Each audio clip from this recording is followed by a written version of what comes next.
നമസ്കാരം മോർണിംഗ് വൈബ്സിലേക്ക് എല്ലാ പ്രേക്ഷകർക്കും സ്വാഗതം. എല്ലാവർക്കും നല്ലൊരു ദിനം ആശംസിച്ചുകൊണ്ട് ആരംഭിക്കുകയാണ്.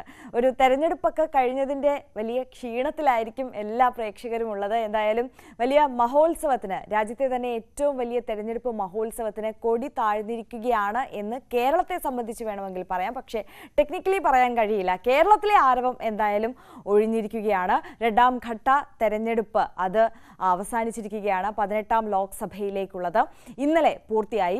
എന്തായാലും 1.5 മാസക്കാലത്തോളം നിലനിന്ന വളരെ ആവേശകരമായിട്ടുള്ള ഒരു പ്രചാരണത്തിൻ്റെയും വാഗ്വാദങ്ങളുടെയും വാക്പോരുകളുടെയും എല്ലാം ഒരു പരിസമാപ്തി കുറിച്ചിരിക്കുകയാണ് ഇന്നലത്തോടുകൂടി. എന്തായാലും പക്ഷേ ആളൊഴിഞ്ഞ ഒരു പൂരപ്പറമ്പ് പോലെ അല്ല സംസ്ഥാനത്തെ രാഷ്ട്രീയ ചിത്രം ഉള്ളത് എന്നുള്ളതാണ് ഏറ്റവും വലിയ വാസ്തവം.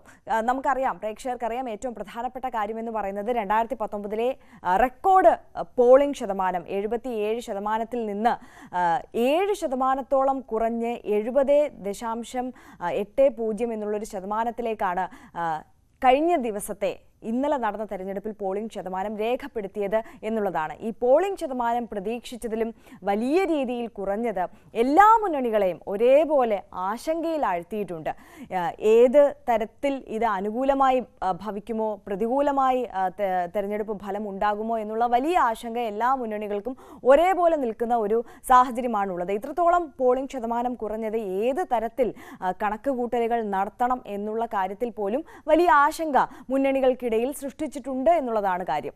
വടകര അടക്കമുള്ള സ്ഥലങ്ങളിൽ പക്ഷേ രാത്രി വൈകിയും പോളിംഗ് തുടർന്നത് ജനങ്ങൾക്കിടയിൽ വലിയ അമർഷമുണ്ടാക്കി എന്നുള്ളതാണ്. ഇന്നലത്തെ തെരഞ്ഞെടുപ്പിൽ വലിയ പോരായ്മയായി നിന്ന ഒരു പ്രധാനപ്പെട്ട കാര്യമാണ് ജനങ്ങളെ വല്ലാതെ കഷ്ടപ്പെടുത്തിയ, വലച്ച ഒരു തെരഞ്ഞെടുപ്പായിരുന്നു, പോളിംഗ് ആയിരുന്നു എന്നുള്ളതാണ്.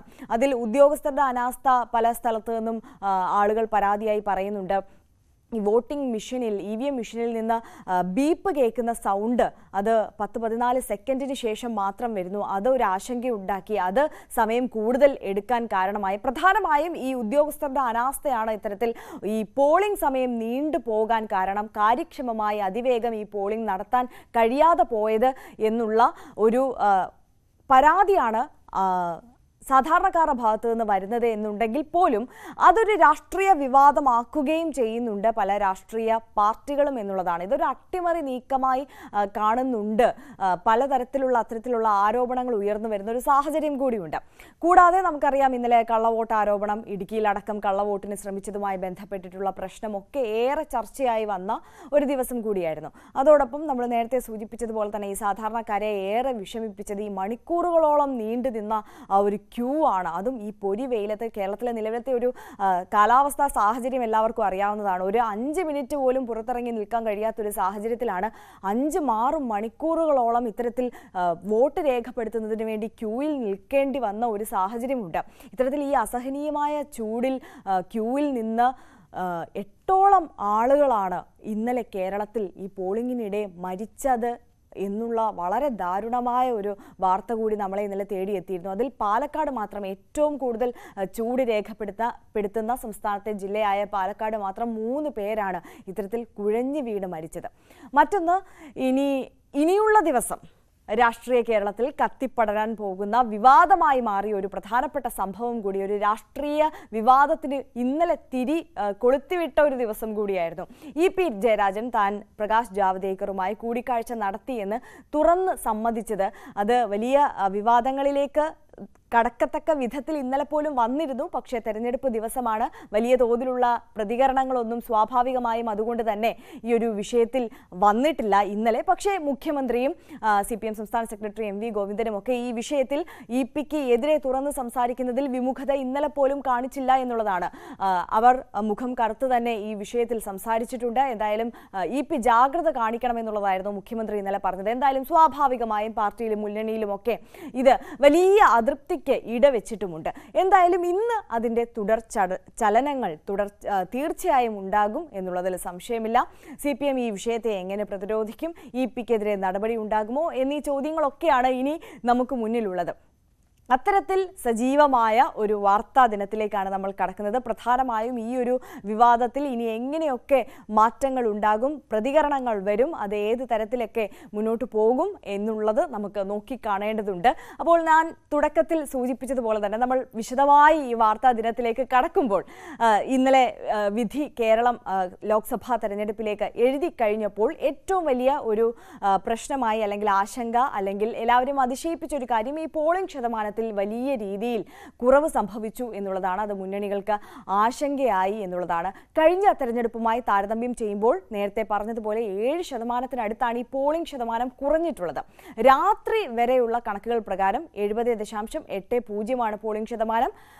ഈ വിവിധ ജില്ലകളിൽ നിന്ന് മണ്ഡലങ്ങളിൽ നിന്ന് നമുക്കൊപ്പം നമ്മുടെ പ്രതിനിധികൾ കൂടി ചേരുകയാണ്. അവിടെ ഉണ്ടായ വിഷയങ്ങൾ എങ്ങനെയാണ്, പോളിംഗ് ശതമാനത്തിൽ വന്ന കുറവ് അത് ഏത് തരത്തിലാണ്, 2019 താരതമ്യം ചെയ്യുമ്പോൾ ആ മണ്ഡലത്തിലെ പോളിംഗ് ശതമാനത്തിൽ ഏത് തരത്തിൽ കുറവ് സംഭവിച്ചു, അതോടൊപ്പം അവിടുത്തെ പോളിംഗ് എത്ര മണിവരെ നീണ്ടു, വലിയ രീതിയിലുള്ള അമർഷം ജനങ്ങളുടെ ഭാഗത്തു നിന്നുണ്ടായോ, അധിക നേരം ആളുകൾ ക്യൂവിൽ നിൽക്കേണ്ടി വന്നോ, അതൊക്കെ അങ്ങനെയുള്ള കാര്യങ്ങളൊക്കെ നമുക്ക് വിവിധ മണ്ഡലങ്ങളിൽ നിന്ന് നമ്മളോടൊപ്പം പ്രതിനിധികൾ ചേരുമ്പോൾ അവരോട് ചോദിച്ചു മനസ്സിലാക്കാം. ആദ്യം തൃശ്ശൂരിൽ നിന്ന് ഡാനി പോൾ ആണ് നമുക്കൊപ്പം ചേരുന്നത്.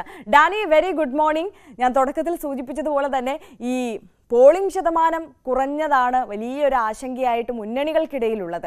അതോടൊപ്പം സാധാരണക്കാരെ വെച്ച് നോക്കുകയാണെന്നുണ്ടെങ്കിൽ ഈ മണിക്കൂറുകളോളം ക്യൂ നീണ്ടു നിന്നു, ഈ പോളിംഗ് കൃത്യസമയത്ത് അവസാനിപ്പിക്കാൻ കഴിഞ്ഞില്ല, പല പരാതികൾ ഉദ്യോഗസ്ഥരുടെ ഭാഗത്തു നിന്നുള്ള അനാസ്ഥ അടക്കം പൊതുജനങ്ങൾ ചൂണ്ടിക്കാണിക്കുന്ന ഒരു സാഹചര്യം കൂടി ഉണ്ടായിരുന്നു. ഇന്നലത്തെ തൃശ്ശൂർ മണ്ഡലത്തിലെ ഒരു പോളിംഗ് ദിനം അതെങ്ങനെയായിരുന്നു ഡാനി?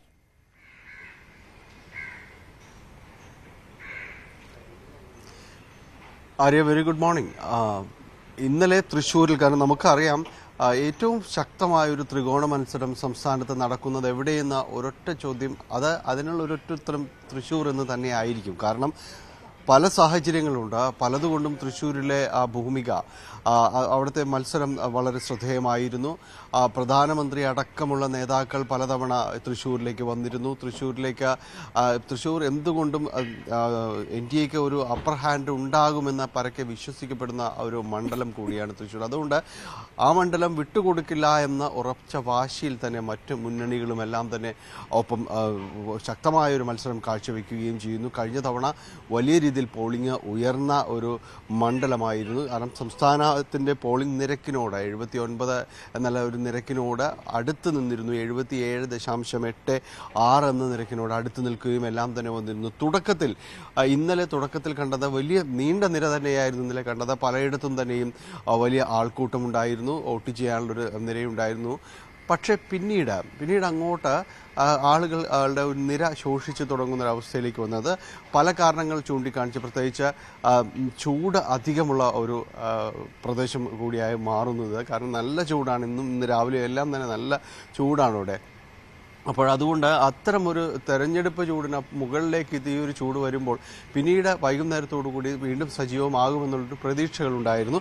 ആളുകൾ കുറേയെല്ലാം തന്നെ എത്തുകയും ചെയ്തിരുന്നു. പക്ഷേ ശതമാനക്കണക്കിലേക്ക് പോവുകയാണെങ്കിൽ അതിൻ്റെ ഒരു 5%, ഏതാണ്ട് ഒരു 6% ഇടിവ് കഴിഞ്ഞ തവണത്തെ അപേക്ഷിച്ചുകൊണ്ട് വന്നിട്ടുണ്ട്. 77.86 ആയിരുന്നെങ്കിൽ ഇന്ന് വന്ന് നിൽക്കുന്ന ഒരു കണക്ക് ഏറ്റവും ഒടുവിൽ ലഭ്യമാവുന്നത് 72.78 എന്ന രീതിയിലാണ് വന്നിരിക്കുന്നത്.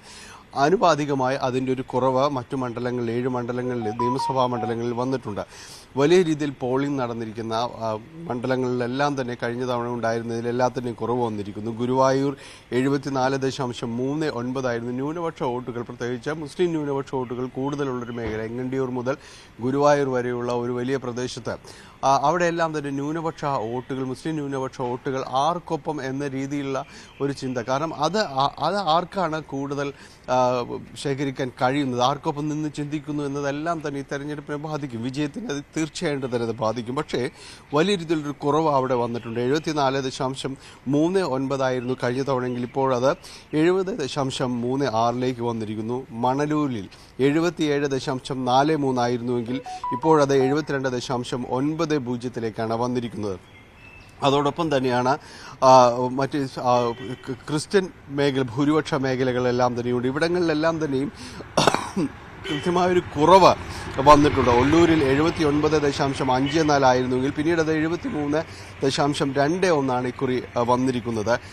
തൃശ്ശൂർ ടൗൺ എല്ലാം തന്നെ ഉൾപ്പെടുന്ന ഇടങ്ങൾ 74.52 ആയിരുന്നെങ്കിൽ ഇപ്പോഴത് 69.67 വന്നിരിക്കുന്നു. നഗര കേന്ദ്രീകൃതമായും വലിയ രീതിയിലൊരു വോട്ടിംഗ് കുറവ് വന്നിട്ടുണ്ട് എന്നത് തന്നെയാണ് ഒരു കൃത്യമായൊരു സൂചകങ്ങളാവുന്നത്. അപ്പോൾ ഒരു ക്രിസ്ത്യൻ ബെൽറ്റ് എന്ന രീതിയിലേക്ക് പറയാവുന്ന മേഖലകളാണ് ഒല്ലൂർ, അതോടൊപ്പം തന്നെ തൃശ്ശൂരിൻ്റെ ഒരു ഭാഗം, ഒപ്പം ഇരിങ്ങാലക്കുടയും പുതുക്കാടും എല്ലാം തന്നെ ക്രിസ്ത്യൻ ന്യൂനപക്ഷങ്ങൾക്ക് കൃത്യമായ ഒരു അപ്പർ ഹാൻഡ് ഉണ്ട്. അവിടങ്ങളിൽ ഇരിങ്ങാലക്കുട 78.39 ആയിരുന്നത് ഇപ്പോഴത് 73.89 അതോടൊപ്പം പുതുക്കാട് കഴിഞ്ഞ തവണ വലിയ രീതിയിൽ വോട്ടിംഗ് നടന്ന മേഖലയാണ്. 81.60 ആയിരുന്നു അതിപ്പോൾ 76.33 തന്നെ വന്നിരിക്കുന്നു. നാട്ടികയിൽ 76.06 ആയിരുന്നെങ്കിൽ ഇപ്പോഴത് 72.99. അങ്ങനെ കൃത്യമായൊരു ഇടിവ് എല്ലായിടത്തും തന്നെ വന്നിട്ടുണ്ട്, ഈ വോട്ടിംഗ് പെർസെൻറ്റേജിൽ വന്നിട്ടുണ്ട്. ഇത് ആർക്ക് ഗുണകരമാകും എന്നതിൻ്റെ വലിയൊരു കൂട്ടലും കിഴിക്കലും മുന്നണികൾ നടത്തുകയാണ്. കാരണം അതിൽ വലിയ കുറവ് വന്നിരിക്കുന്നു. അത് ആർക്കൊപ്പമായിരിക്കും എന്നത് വലിയ ചർച്ചയാണ്. പ്രത്യേകിച്ച് ക്രിസ്ത്യൻ ന്യൂനപക്ഷങ്ങളുടെയും മുസ്ലിം ന്യൂനപക്ഷങ്ങളുടെയും എല്ലാം തന്നെ വോട്ട് ആർക്ക് കൃത്യമായി ശേഖരിക്കാൻ കഴിയുന്നു എന്നത് ഈ തെരഞ്ഞെടുപ്പിൻ്റെ വിജയം നിശ്ചയിക്കും. വലിയ ഭൂരിപക്ഷത്തിലേക്ക് ജയിക്കുകയാണെങ്കിൽ തന്നെ ആരും തന്നെ വലിയ ഭൂരിപക്ഷത്തിലേക്ക് പോകാനുള്ള ഒരു സാധ്യതയും തന്നെ കൽപ്പിക്കുന്നില്ല. അപ്പോൾ ഇത്തരം സാഹചര്യങ്ങളെല്ലാം ഉണ്ട്. ഒപ്പം ഇന്നലെ ഉണ്ടായിരുന്ന വലിയൊരു ചർച്ച എന്ന് പറയുന്നത് കഴിഞ്ഞ ദിവസങ്ങളിൽ ഇടത് വലത് മുന്നണികൾ ഉയർത്തിയ വിഷയങ്ങളായിരുന്നു. അത് BJP NDA വ്യാപകമായ രീതിയിൽ തന്നെ വോട്ട് ചേർത്തിരിക്കുന്നു എന്നത് സംബന്ധിച്ചൊരു പരാതി ഉയർന്നിരുന്നു. അത് മണ്ഡലത്തിന് പുറത്തുള്ളവർക്ക് അതിനുള്ളൊരു സൗകര്യം ചെയ്തിരുന്നു. ഇത് കള്ള വോട്ടാണ് എന്ന രീതിയിലായിരുന്നു ഇവർ പറഞ്ഞിരുന്നത്. അത് ഇന്നലെ പൂങ്കുന്നത്തടക്കം ഇതിങ്ങനെ ഒരു ചർച്ച വന്നിരുന്നു. അതിൽ വലിയ വാക്കേറ്റങ്ങൾ ഉണ്ടായിരുന്നു. വലിയ രീതിയിലൊരു പ്രതിഷേധത്തിലേക്ക് അടക്കം പോയിരുന്നു. പക്ഷെ പിന്നീട് ജില്ലാ കളക്ടർ അടക്കം ഇടപെട്ടുകൊണ്ട് രേഖകൾ കൃത്യമാണെങ്കിൽ അവർക്ക് വോട്ട് ചെയ്യാം എന്ന രീതിയിലേക്ക് അദ്ദേഹം നിലപാടെടുക്കുകയും ചെയ്തു. അതുകൊണ്ട് അവർക്ക് വോട്ട് ചെയ്യാൻ കഴിഞ്ഞു. അങ്ങനെ ഒരു ആക്ഷേപം ഈ തൃശ്ശൂർ നഗര കേന്ദ്രീകൃതമായിട്ട് മറ്റേ ഇടത് വലത് മുന്നണികളെല്ലാം തന്നെ ഉയർത്തിയിട്ടുണ്ടായിരുന്നു. എന്തായാലും ഇക്കുറി തെരഞ്ഞെടുപ്പിന്റെ പോളിംഗ് ശതമാനം ഇടിഞ്ഞത് എല്ലാവരെയും തന്നെ ഒരുപോലെ ആശങ്കയ്ക്ക് ഇടയാക്കുന്നുണ്ട്. ആരുടെ വോട്ടാണ് കൃത്യമായി ബാഗ് ചെയ്തിട്ടുള്ളതെന്ന് ആർക്കും പറയാൻ കഴിയാത്തൊരവസരമുണ്ട്. നേട്ടമാവുക അല്ലെങ്കിൽ കോട്ടമാവുക എന്നുള്ള ചോദ്യമുണ്ട്. ഈ സാധാരണഗതിയിൽ ഈ പോളിംഗ് കഴിയുമ്പോൾ തന്നെ ഒരു കൂട്ടിക്കിഴിക്കലുണ്ടല്ലോ മുന്നണികളുടെ എല്ലാം. അവർക്ക് എത്ര ശതമാനം കിട്ടും, എത്ര ഭൂരിപക്ഷത്തിനായിരിക്കും ജയിക്കുക, അങ്ങനെയുള്ള ഒരു കൂട്ടിക്കിഴിക്കലുണ്ടാവും. അതിനെയൊക്കെ അവതാളത്തിലാക്കുന്ന തരത്തിലായിരുന്നു ഈ പോളിംഗ് ശതമാനം കുറഞ്ഞത് എന്നുള്ളതാണ്. സ്വാഭാവികമായും ഇന്നത്തെ ഒരു ദിവസമായിരിക്കും നമ്മൾ മുന്നണികളിലെ നേതാക്കന്മാരുടെ പ്രതികരണങ്ങൾ പ്രതീക്ഷിക്കുന്നത്. എന്നിരുന്നാൽ പോലും അവരുടെ ഒരു ആദ്യഘട്ട അവലോകനം ഉണ്ടാകുമല്ലോ. എന്തുകൊണ്ടായിരിക്കാം പോളിംഗ് ശതമാനം കുറഞ്ഞത്? ഇത് തങ്ങൾക്ക് അനുകൂലമായി വരുമോ അല്ലെങ്കിൽ പ്രതികൂലമായി വരുമോ എന്നുള്ള ഒരു ആശങ്ക, പ്രതീക്ഷ ഒക്കെ മുന്നിൽ നിൽക്കുന്ന ഒരു സമയമാണല്ലോ. അത്തരത്തിൽ ഏതെങ്കിലും ഒരു പ്രാഥമികമായ ഒരു അനാലിസിസ് അതാരെങ്കിലും പങ്കുവെക്കുന്നുണ്ടോ ഡാനി?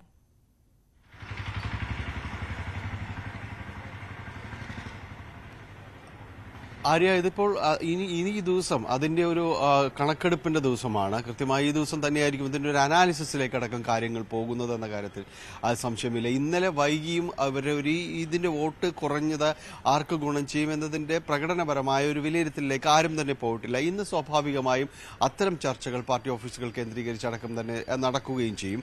ഇന്നലെ ഏറെ വൈകി കിട്ടിയ പ്രതികരണങ്ങൾ സുനിൽകുമാറിൻ്റെയും അതോടൊപ്പം തന്നെ കെ മുരളീധരൻ്റെയുമായിരുന്നു. അവർ അതിനൊരു പ്രാഥമികമായ പ്രതികരണം മാത്രമാണ് അവരുടെ ഭാഗത്തു നിന്നുണ്ടായത്. ഒരു തരത്തിലും തങ്ങളുടെ വിജയത്തെ ബാധിക്കില്ല എന്ന രീതിയിലാണ് ഇവരുടെ പ്രതികരണങ്ങൾ ഉണ്ടായത്. തങ്ങളുടെ വോട്ടുകൾ കൃത്യമായിട്ട് അവർക്ക് ശേഖരിക്കാൻ ബാഗ് ചെയ്യാനായിട്ട് അവർക്ക് കഴിഞ്ഞിട്ടുണ്ട് എന്നൊരു ആത്മവിശ്വാസമാണ് രണ്ടുപേരും പ്രകടിപ്പിച്ചത്.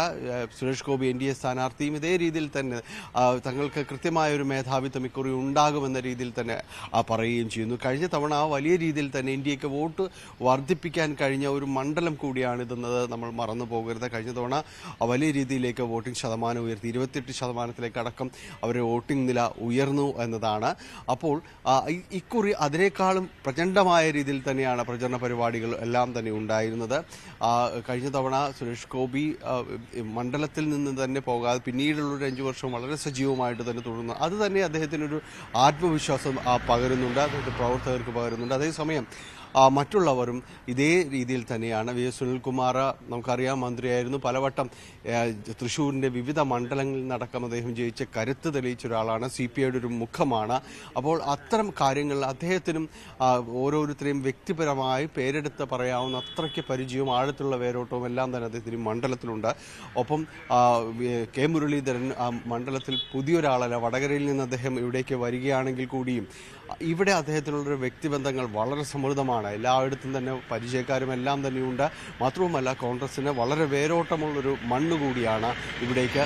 അതുകൊണ്ട് ആ പരിചയങ്ങൾ നേരത്തെ തിരിച്ചടികൾ നേരിട്ടിട്ടുണ്ടെങ്കിൽ കൂടിയും ഇക്കുറി അത് തങ്ങൾക്ക് അനുകൂലമാകുമെന്നൊരു വിലയിരുത്തൽ UDFനും കോൺഗ്രസിനും എല്ലാം തന്നെ പൊതുവിലുണ്ട്. അപ്പോൾ അത്തരം കാര്യങ്ങൾ അനുകൂലമാകും എന്നതാണ്. എന്തായാലും ഇവരുടെ എല്ലാം തന്നെ വ്യക്തിപരിചയങ്ങൾ ഈ ജയപരാജയങ്ങളെ നിർണ്ണയിക്കുന്നതിൽ ഒരു നിർണായക ശക്തിയാകുമെന്ന കാര്യത്തിൽ യാതൊരു സംശയവുമില്ല. കാരണം ഈ 3 പേരുടെയും തന്നെ വ്യക്തിപരമായ പരിചയങ്ങൾ അത് രാഷ്ട്രീയത്തിന് അതീതമായ ഒരു കാര്യമാണ്. അത് ആ വോട്ടുകളെല്ലാം തന്നെ പ്രവചനാതീതമാണ്. അത് എവിടേക്ക് വരുന്നു എന്നത് ഈ സൗഹൃദങ്ങളുടെ ഒരു ഇഴയടുപ്പം തന്നെ വോട്ടായി മാറിയിട്ടുണ്ടെങ്കിൽ അത് ഇക്കുറി ഈ വോട്ടിംഗ് പെർസെൻറ്റേജ് കുറഞ്ഞ ഈ ഒരു സമയത്ത് അത് വളരെ കൃത്യമായിട്ട് തന്നെ പ്രതിഫലിക്കുമെന്ന കാര്യത്തിൽ യാതൊരു സംശയവുമില്ല. എന്തായാലും ഈ ദിവസം അത്തരം ചർച്ചകളുടേതാണ് എന്ന കാര്യത്തിൽ സംശയമില്ല. അല്പസമയത്തിനകം മറ്റ് നേതാക്കളുടെ അടക്കം ഒരു പ്രതികരണം ലഭ്യമാകുമെന്നൊരു പ്രതീക്ഷയിലാണ് നമ്മൾ.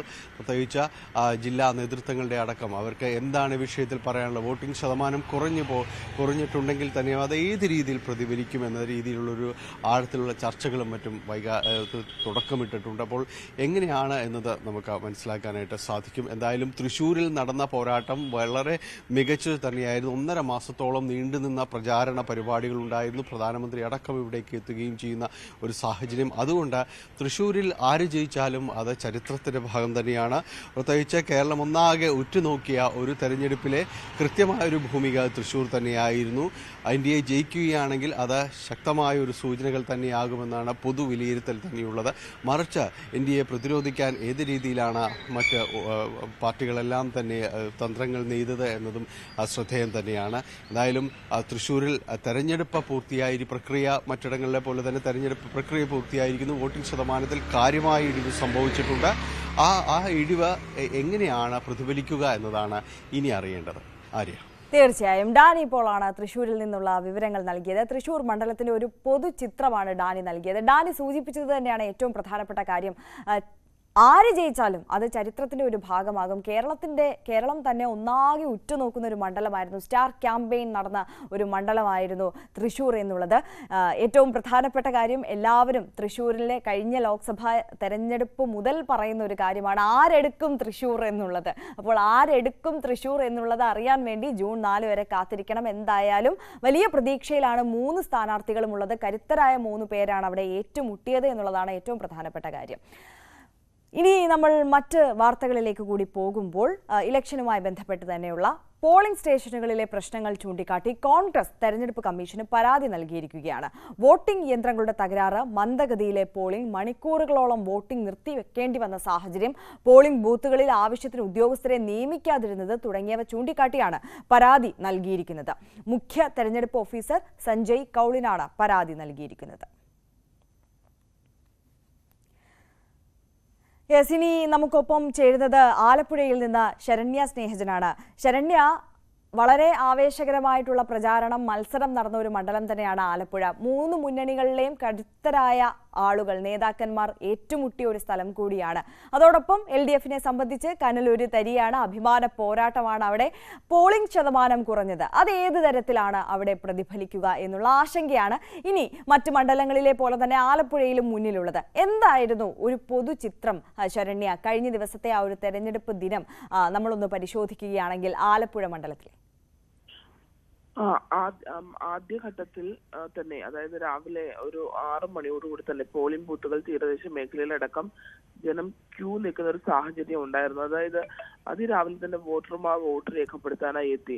പക്ഷേ പോളിംഗ് ബൂത്തുകൾ നേരത്തെ സൂചിപ്പിച്ചതുപോലെ തന്നെ പല ബൂത്തുകളിലും പോളിംഗ് യന്ത്രത്തിന്റെ പ്രവർത്തനത്തിൽ തന്നെ മന്ദഗതി ഉണ്ടായിരുന്നു എന്ന് പറയേണ്ടിയിരിക്കുന്നു. അതായത് വോട്ട് രേഖപ്പെടുത്തിയ ശേഷം പിന്നീട് ഒരു കുറച്ച് സമയം കാത്തു നിന്നാൽ മാത്രമാണ് അത് രേഖപ്പെടുത്തിയ ശബ്ദം ഉൾപ്പെടെ പുറത്തു വന്ന് രേഖപ്പെടുത്തിയ വോട്ടർക്ക് പുറത്തു വരാനായി കഴിയുന്ന സാഹചര്യം ഉണ്ടായിരുന്നത്. അത് പലയിടത്തും മണിക്കൂറുകളോളം ആളുകൾ ക്യൂ നിൽക്കുന്ന ഒരു സാഹചര്യത്തിലേക്ക് എത്തിയിരുന്നു.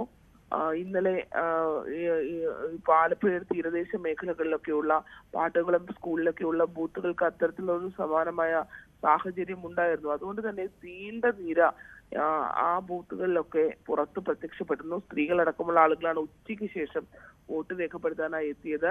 അവരൊക്കെ തന്നെയും ആ ഒരു സാഹചര്യം, കനത്ത ചൂട് കൂടിയാണല്ലോ, അത്തരം സാഹചര്യം. പിന്നെ ആലപ്പുഴ സംബന്ധിച്ചിടത്തോളം കഴിഞ്ഞ തവണ 80% മേളില് പോളിംഗ് പോയ ഒരു ഇടമാണ്.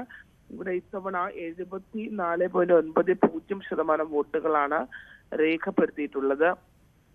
നിലവിൽ അത് ഈ പോളിംഗ് ശതമാനം ആദ്യഘട്ടത്തിൽ വർദ്ധിക്കുന്നത് ഇടതുമുന്നണിയും വലതുമുന്നണിയും ഒക്കെ ഒരുപോലെ പ്രതീക്ഷ വെച്ചിട്ടുണ്ടായിരുന്നു. പക്ഷെ വളരെ വാശിയേറിയ മത്സരം നടന്നുകൊണ്ട് അതിന് പരമാവധി വോട്ടർമാരെ അവിടേക്ക് എത്തിക്കാൻ, അതായത് പോളിംഗ് ബൂത്തിലേക്ക് എത്തിക്കാനുള്ള ശ്രമം എല്ലാ മുന്നണികളുടെയും ഭാഗത്ത് നിന്ന് ഉണ്ടായിരുന്നു. കാരണം അറിയാലോ, കേരളത്തിൽ തല ദേശീയ തലത്തിൽ തന്നെ ശ്രദ്ധിക്കുന്ന ഒരു മത്സരമാണ് ആലപ്പുഴയിൽ നടക്കുന്നത്. ഒരു ഇടതുപക്ഷ എം പി ആയി ഒറ്റ ഇടതുപക്ഷ എം പി മാത്രം ഉണ്ടായിരുന്ന AM ആരിഫും ഒപ്പം തന്നെ KC വേണുഗോപാൽ, അദ്ദേഹം കോൺഗ്രസിന്റെ ദേശീയ നേതാവാണ്.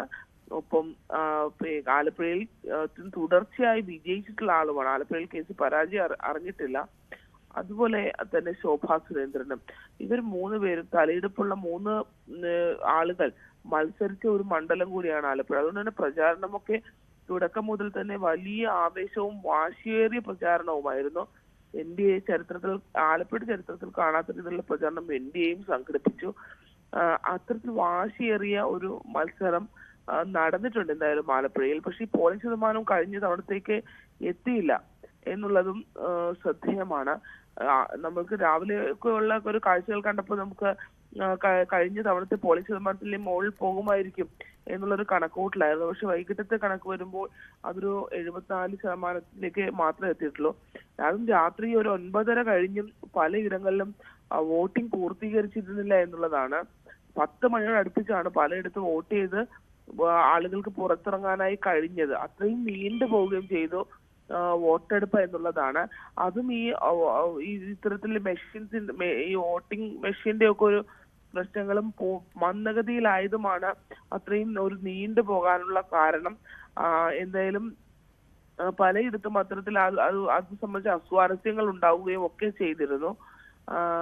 നിലവിൽ പോളിംഗ് ശതമാനത്തിന്റെ വർധന LDF കരുതുന്നത്, അത് AM ആരിഫ് ഉൾപ്പെടെയുള്ളവർ പ്രതികരിച്ചത് തങ്ങൾക്ക് ഗുണമായി മാറും എന്നുള്ളതാണ് പറഞ്ഞത്. മാത്രമല്ല തന്റെ ഭൂരിപക്ഷം വർദ്ധിപ്പിക്കും എന്നൊക്കെ, വിജയിച്ച ഭൂരിപക്ഷം കഴിഞ്ഞ തവണത്തേക്കാൾ കൂടുതൽ ഭൂരിപക്ഷം കിട്ടുമെന്നൊക്കെയാണ് AM ആരിഫ് അതിനെ സംബന്ധിച്ച് പ്രതികരിച്ചത്. പക്ഷേ KC വേണുഗോപാൽ അദ്ദേഹം പറഞ്ഞത് സംസ്ഥാനത്ത് UDF തരംഗമുണ്ട്. ആ UDF തരംഗം ആലപ്പുഴയിലും ഉണ്ട്. അതിന്റെ ഫലമായാണ് രാവിലെയൊക്കെ അത്രയും തിരക്ക് അനുഭവപ്പെടുകയും ബൂത്തുകളിൽ പോളിംഗ് നില ഉയരുകയും ചെയ്യുന്നത് എന്നാണ് അദ്ദേഹവും വ്യക്തമാക്കുന്നത്. NDA സംബന്ധിച്ചിടത്തോളം അവരുടെ പരമാവധി വോട്ടർമാരെ എത്തിക്കാനായി അവർ ശ്രമിച്ചു എന്നുള്ളതാണ്. എന്തായാലും എല്ലാ മുന്നണികളും ഉറ്റുനോക്കുന്ന തിരഞ്ഞെടുപ്പാണ് ആലപ്പുഴയിൽ ഇത്. കാരണം ചില രാഷ്ട്രീയ മാറ്റങ്ങൾ കൂടി ഉണ്ടാവാനുള്ള സാധ്യതയുണ്ട്. NDAക്കാണെങ്കിലും തുടക്കത്തിനേക്കാൾ കൂടുതൽ, അതായത് അവർ പ്രതീക്ഷിച്ചതിനേക്കാൾ കൂടുതൽ ഒരു സപ്പോർട്ട് ജനങ്ങളുടെ ഭാഗത്തു നിന്ന് അവർക്കും ലഭ്യമായിട്ടുണ്ട്. തീരദേശ മേഖലകളിലൊക്കെ അത് പ്രകടമാവുകയും ചെയ്തിരുന്നു. അതുകൊണ്ട് തന്നെ അത്തരം ഈ ജനവിധി, ആലപ്പുഴയിലെ ജനവിധി അത് എങ്ങനെയായിരിക്കും എന്നുള്ളത് ജനങ്ങൾ നോക്കിക്കാണുന്നതാണ്. ആർക്കും പരാജയം നുകരാൻ കഴിയാത്ത ഒരു തെരഞ്ഞെടുപ്പാണ് ആലപ്പുഴ.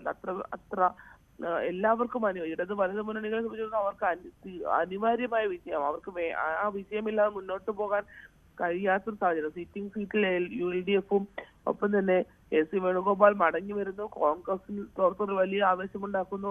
മാത്രമല്ല കോൺഗ്രസിനെ തന്നെ സംഘടനാ ചുമതലയുള്ള ജനറൽ സെക്രട്ടറിയാണ് അദ്ദേഹം.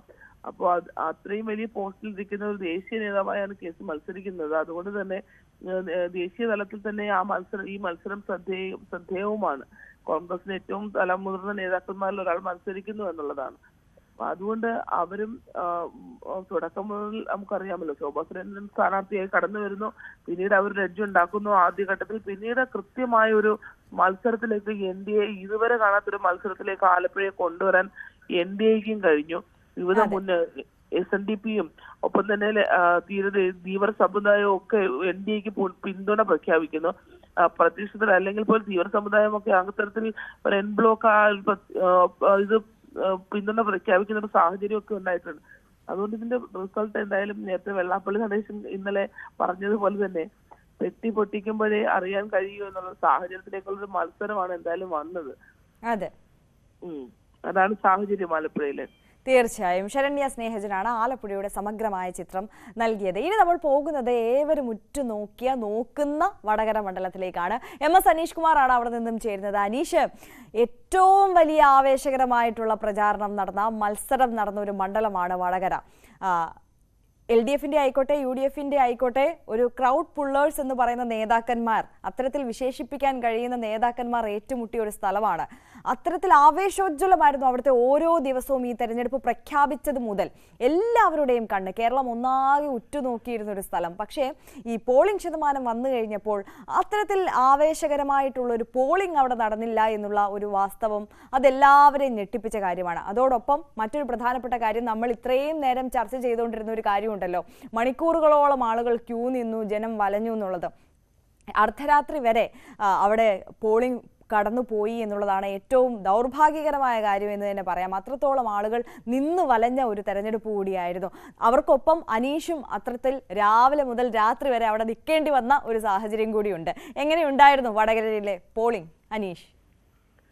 തീർച്ചയായും വളരെ ആവേശം നിറഞ്ഞ ഒരു തെരഞ്ഞെടുപ്പ് കാലമായിരുന്നു വടകരയിൽ ഉണ്ടായിരുന്നത്. പക്ഷേ ആ ആവേശവും ആൾക്കൂട്ടവും എല്ലാം കൃത്യമായ രീതിയിൽ പ്രതിഫലിക്കുന്ന ഒരു വോട്ടെടുപ്പ് ദിനം ആയിരുന്നില്ല എന്നതാണ് വസ്തുത. കാരണം ആകെ വോട്ടിംഗ് ശതമാനം 77.66%. എന്നാൽ കഴിഞ്ഞ വർഷം ഇത് 82.70. കൃത്യം പറഞ്ഞാൽ 5% വോട്ടിംഗ് ആണ് മണ്ഡലത്തിൽ കുറഞ്ഞിരിക്കുന്നത്. നേരത്തെ ഇടത് സ്വാധീന മേഖലകളായ തലശ്ശേരി, കൂത്തുപറമ്പ് എന്നിവയിലൊക്കെയാണ് പ്രാഥമിക കണക്കുകൾ വന്നപ്പോൾ കൂടുതൽ വോട്ടിംഗ് ശതമാനം ഉണ്ടായിരുന്നത്. എന്നാൽ അത് അവസാനിക്കുമ്പോൾ 76.1%, കൂത്തുപറമ്പിൽ 76.31%.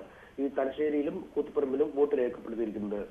എന്നാൽ ആ ഘട്ടത്തിൽ താഴെ പോയിരുന്ന വടകര, കുറ്റ്യാടി, നാദാപുരം, കൊയിലാണ്ടി, പേരാമ്പ്ര മേഖലകൾ പിന്നീട് വലിയ തോതിൽ മാറ്റം വരുത്തുന്ന ഒരു അവസ്ഥയിലേക്ക് ഏതാണ്ട് 79, 77, 77, 76, 76% വോട്ടുകളിലേക്ക് നീങ്ങുന്ന ഒരു കാഴ്ചയുണ്ടായി. കാരണം ഈ മണ്ഡലങ്ങളിലെ പോളിംഗ് ഈ രാത്രി വരെയും നീണ്ട് ഏതാണ്ട് 11:45 അവസാന ബൂത്തിലെ വോട്ടെടുപ്പ് കഴിയുകയും ചെയ്തത്. അത് കുറ്റ്യാടി മണ്ഡലത്തിലെ 141 ബൂത്തിൽ ഈ മുടുപ്പിലാവിൽ LP സ്കൂളിലാണ് അവസാനം വോട്ടെടുപ്പ് തീർന്നത്. 11:43 അവസാന വോട്ട് ചെയ്ത് അവിടെ ഇറങ്ങുകയും ചെയ്തത്. നമുക്കറിയാം, രാത്രി പല ബൂത്തുകളിലും വലിയ തർക്കങ്ങൾ ഉണ്ടാവുന്നു. ഈ നിരയിൽ സ്ഥാനം പിടിച്ച് ടോക്കൺ ലഭിച്ചവരുമായി ബന്ധപ്പെട്ട് തർക്കമുണ്ടാവുന്നു. ചിലരെ ഒഴിവാക്കണം, ചിലരെ കൂട്ടിച്ചേർക്കണം എന്നൊക്കെ പറഞ്ഞ് വിവിധ രാഷ്ട്രീയ പാർട്ടികൾ തമ്മിൽ വാക്കേറ്റവും വാഗ്വാദവും ഒക്കെ ഉണ്ടാവുന്നു. ഒടുവിൽ ജില്ലാ കളക്ടർ പോലും ഇടപെട്ടാണ് ഈ വോട്ടിംഗ് അവസാനിപ്പിക്കാനുള്ള ഒരു നടപടിയിലേക്ക് നീങ്ങിയത്. എന്തായാലും ആ വോട്ടിംഗ് ശതമാനത്തിൽ മാറ്റം വന്നത് അവസാന നിമിഷങ്ങളിൽ വലിയ അന്തരമുണ്ടായത് അതുകൊണ്ടാണ്. കാരണം ഏതാണ്ട് 10%-ലധികം വോട്ടർമാർ വരിയിൽ നിൽക്കുന്ന 6 മണിക്കും 7 മണിക്കും 8 മണിക്കും ഒക്കെ ശേഷം വരിയിൽ നിൽക്കുന്ന ഒരു സാഹചര്യം ഉണ്ടായി. എന്തായാലും ഈ സാങ്കേതികമായ ചില പിഴവുകളും വോട്ട് ചെയ്യുന്നതിലെ വലിയ കാലതാമസവുമാണ് ഇത്തരമൊരു ആശയക്കുഴപ്പത്തിനും ഇത്ര 12 മണി വരെ 11:43 വരെ വരി നിന്നും വോട്ട് ചെയ്യാൻ വോട്ടർമാർക്കൊരു ഇടവരുത്തിയതെന്നാണ് കണക്കൂട്ടൽ. എന്തായാലും ഇതൊക്കെ പറ്റിയൊക്കെയുള്ള വലിയ വിമർശനങ്ങളും പരാതികളും ഇതിനകം മുന്നോട്ട് വന്നിട്ടുണ്ട്. എന്തായാലും രണ്ട് മുന്നണികളും വലിയ പ്രതീക്ഷ ഈ ഘട്ടത്തിൽ വെക്കുന്നുണ്ട്. കാരണം വോട്ടിംഗ് ശതമാനം കൂടിയത് കുറഞ്ഞത് തങ്ങൾക്ക് അനുകൂലമാണ് എന്നാണ് ഇടതുപക്ഷം പറയുന്നത്. കാരണം കഴിഞ്ഞ വർഷം റെക്കോർഡ് പോളിംഗ് ശതമാനത്തിലേക്ക് എത്തിയപ്പോൾ വലിയ വിജയം UDFന് നേടാൻ കഴിഞ്ഞിരുന്നു. അതുകൊണ്ട് പാർട്ടി വോട്ടുകൾ പൂർണ്ണമായും ഈ മണ്ഡലങ്ങളിൽ, എല്ലാ നിയമസഭാ മണ്ഡലങ്ങളിലും പോൾ ചെയ്യപ്പെട്ടിട്ടുണ്ടോ എന്നൊരു കൃത്യമായ പ്രതീക്ഷ LDFനുണ്ട്. എന്നാൽ അവസാന നിമിഷങ്ങളിൽ UDFന് കാര്യമായ നേട്ടമുണ്ടാക്കാൻ കഴിയുമെന്ന് പ്രതീക്ഷിക്കപ്പെട്ട മണ്ഡലങ്ങളിൽ വോട്ടിംഗ് ശതമാനത്തിൽ കൂടുതൽ വന്നു. പ്രത്യേകിച്ചും RB ഒക്കെ സജീവമായ വടകര പോലെയുള്ള മണ്ഡലങ്ങൾ, കുറ്റ്യാടി പോലുള്ള മണ്ഡലങ്ങളിലൊക്കെ വോട്ടിംഗ് ശതമാനത്തിൽ മാറ്റം വന്നത്, നാദാപുരത്തും ഒക്കെ മാറ്റം വന്നത് തങ്ങൾക്ക് ഗുണകരമാവും എന്നൊരു പ്രതീക്ഷ UDF-നുമുണ്ട്. പക്ഷേ ഏറ്റവും ശ്രദ്ധേയമായൊരു ഘടകമായി മാറാൻ പോകുന്നത് ഒരുപക്ഷെ BJP-യുടെ അസാന്നിധ്യമാവും. തെരഞ്ഞെടുപ്പ് പ്രചാരണ രംഗത്ത് ഈ രണ്ട് മുന്നണികൾക്കും, ഇടതു മുന്നണിക്കും UDF-നും ഒപ്പം ഓടിയെത്താൻ കഴിഞ്ഞില്ലെങ്കിലും പ്രചരണ രംഗത്ത് BJP ഉണ്ടായിരുന്നു. പക്ഷേ ഈ ആവേശം പോളിംഗ് ദിനത്തിൽ BJP-ക്ക് ഒരിടത്തും ദൃശ്യമായില്ല എന്നതാണ് ഏറ്റവും വലിയ വസ്തുത. ഈ പോളിംഗ് ബൂത്തുകൾക്കകത്തിരിക്കാനുള്ള ഏജന്റുമാരെ പരിശോധിച്ചാലും പോളിംഗ് ബൂത്തിന് പുറത്ത് ഈ ജനങ്ങൾക്ക് സ്ലിപ്പ് വിതരണവും മറ്റുമൊക്കെ ചെയ്ത് സ്ഥാനാർത്ഥിക്ക് വേണ്ടി വോട്ടുകൾ സ്വാധീനിക്കാൻ കഴിയുന്ന ഏജന്റുമാരെ പരിശോധിച്ചാലും അത്തരം ആളുകളുടെ അസാന്നിധ്യം കൃത്യമായി ഉണ്ടായിരുന്നു.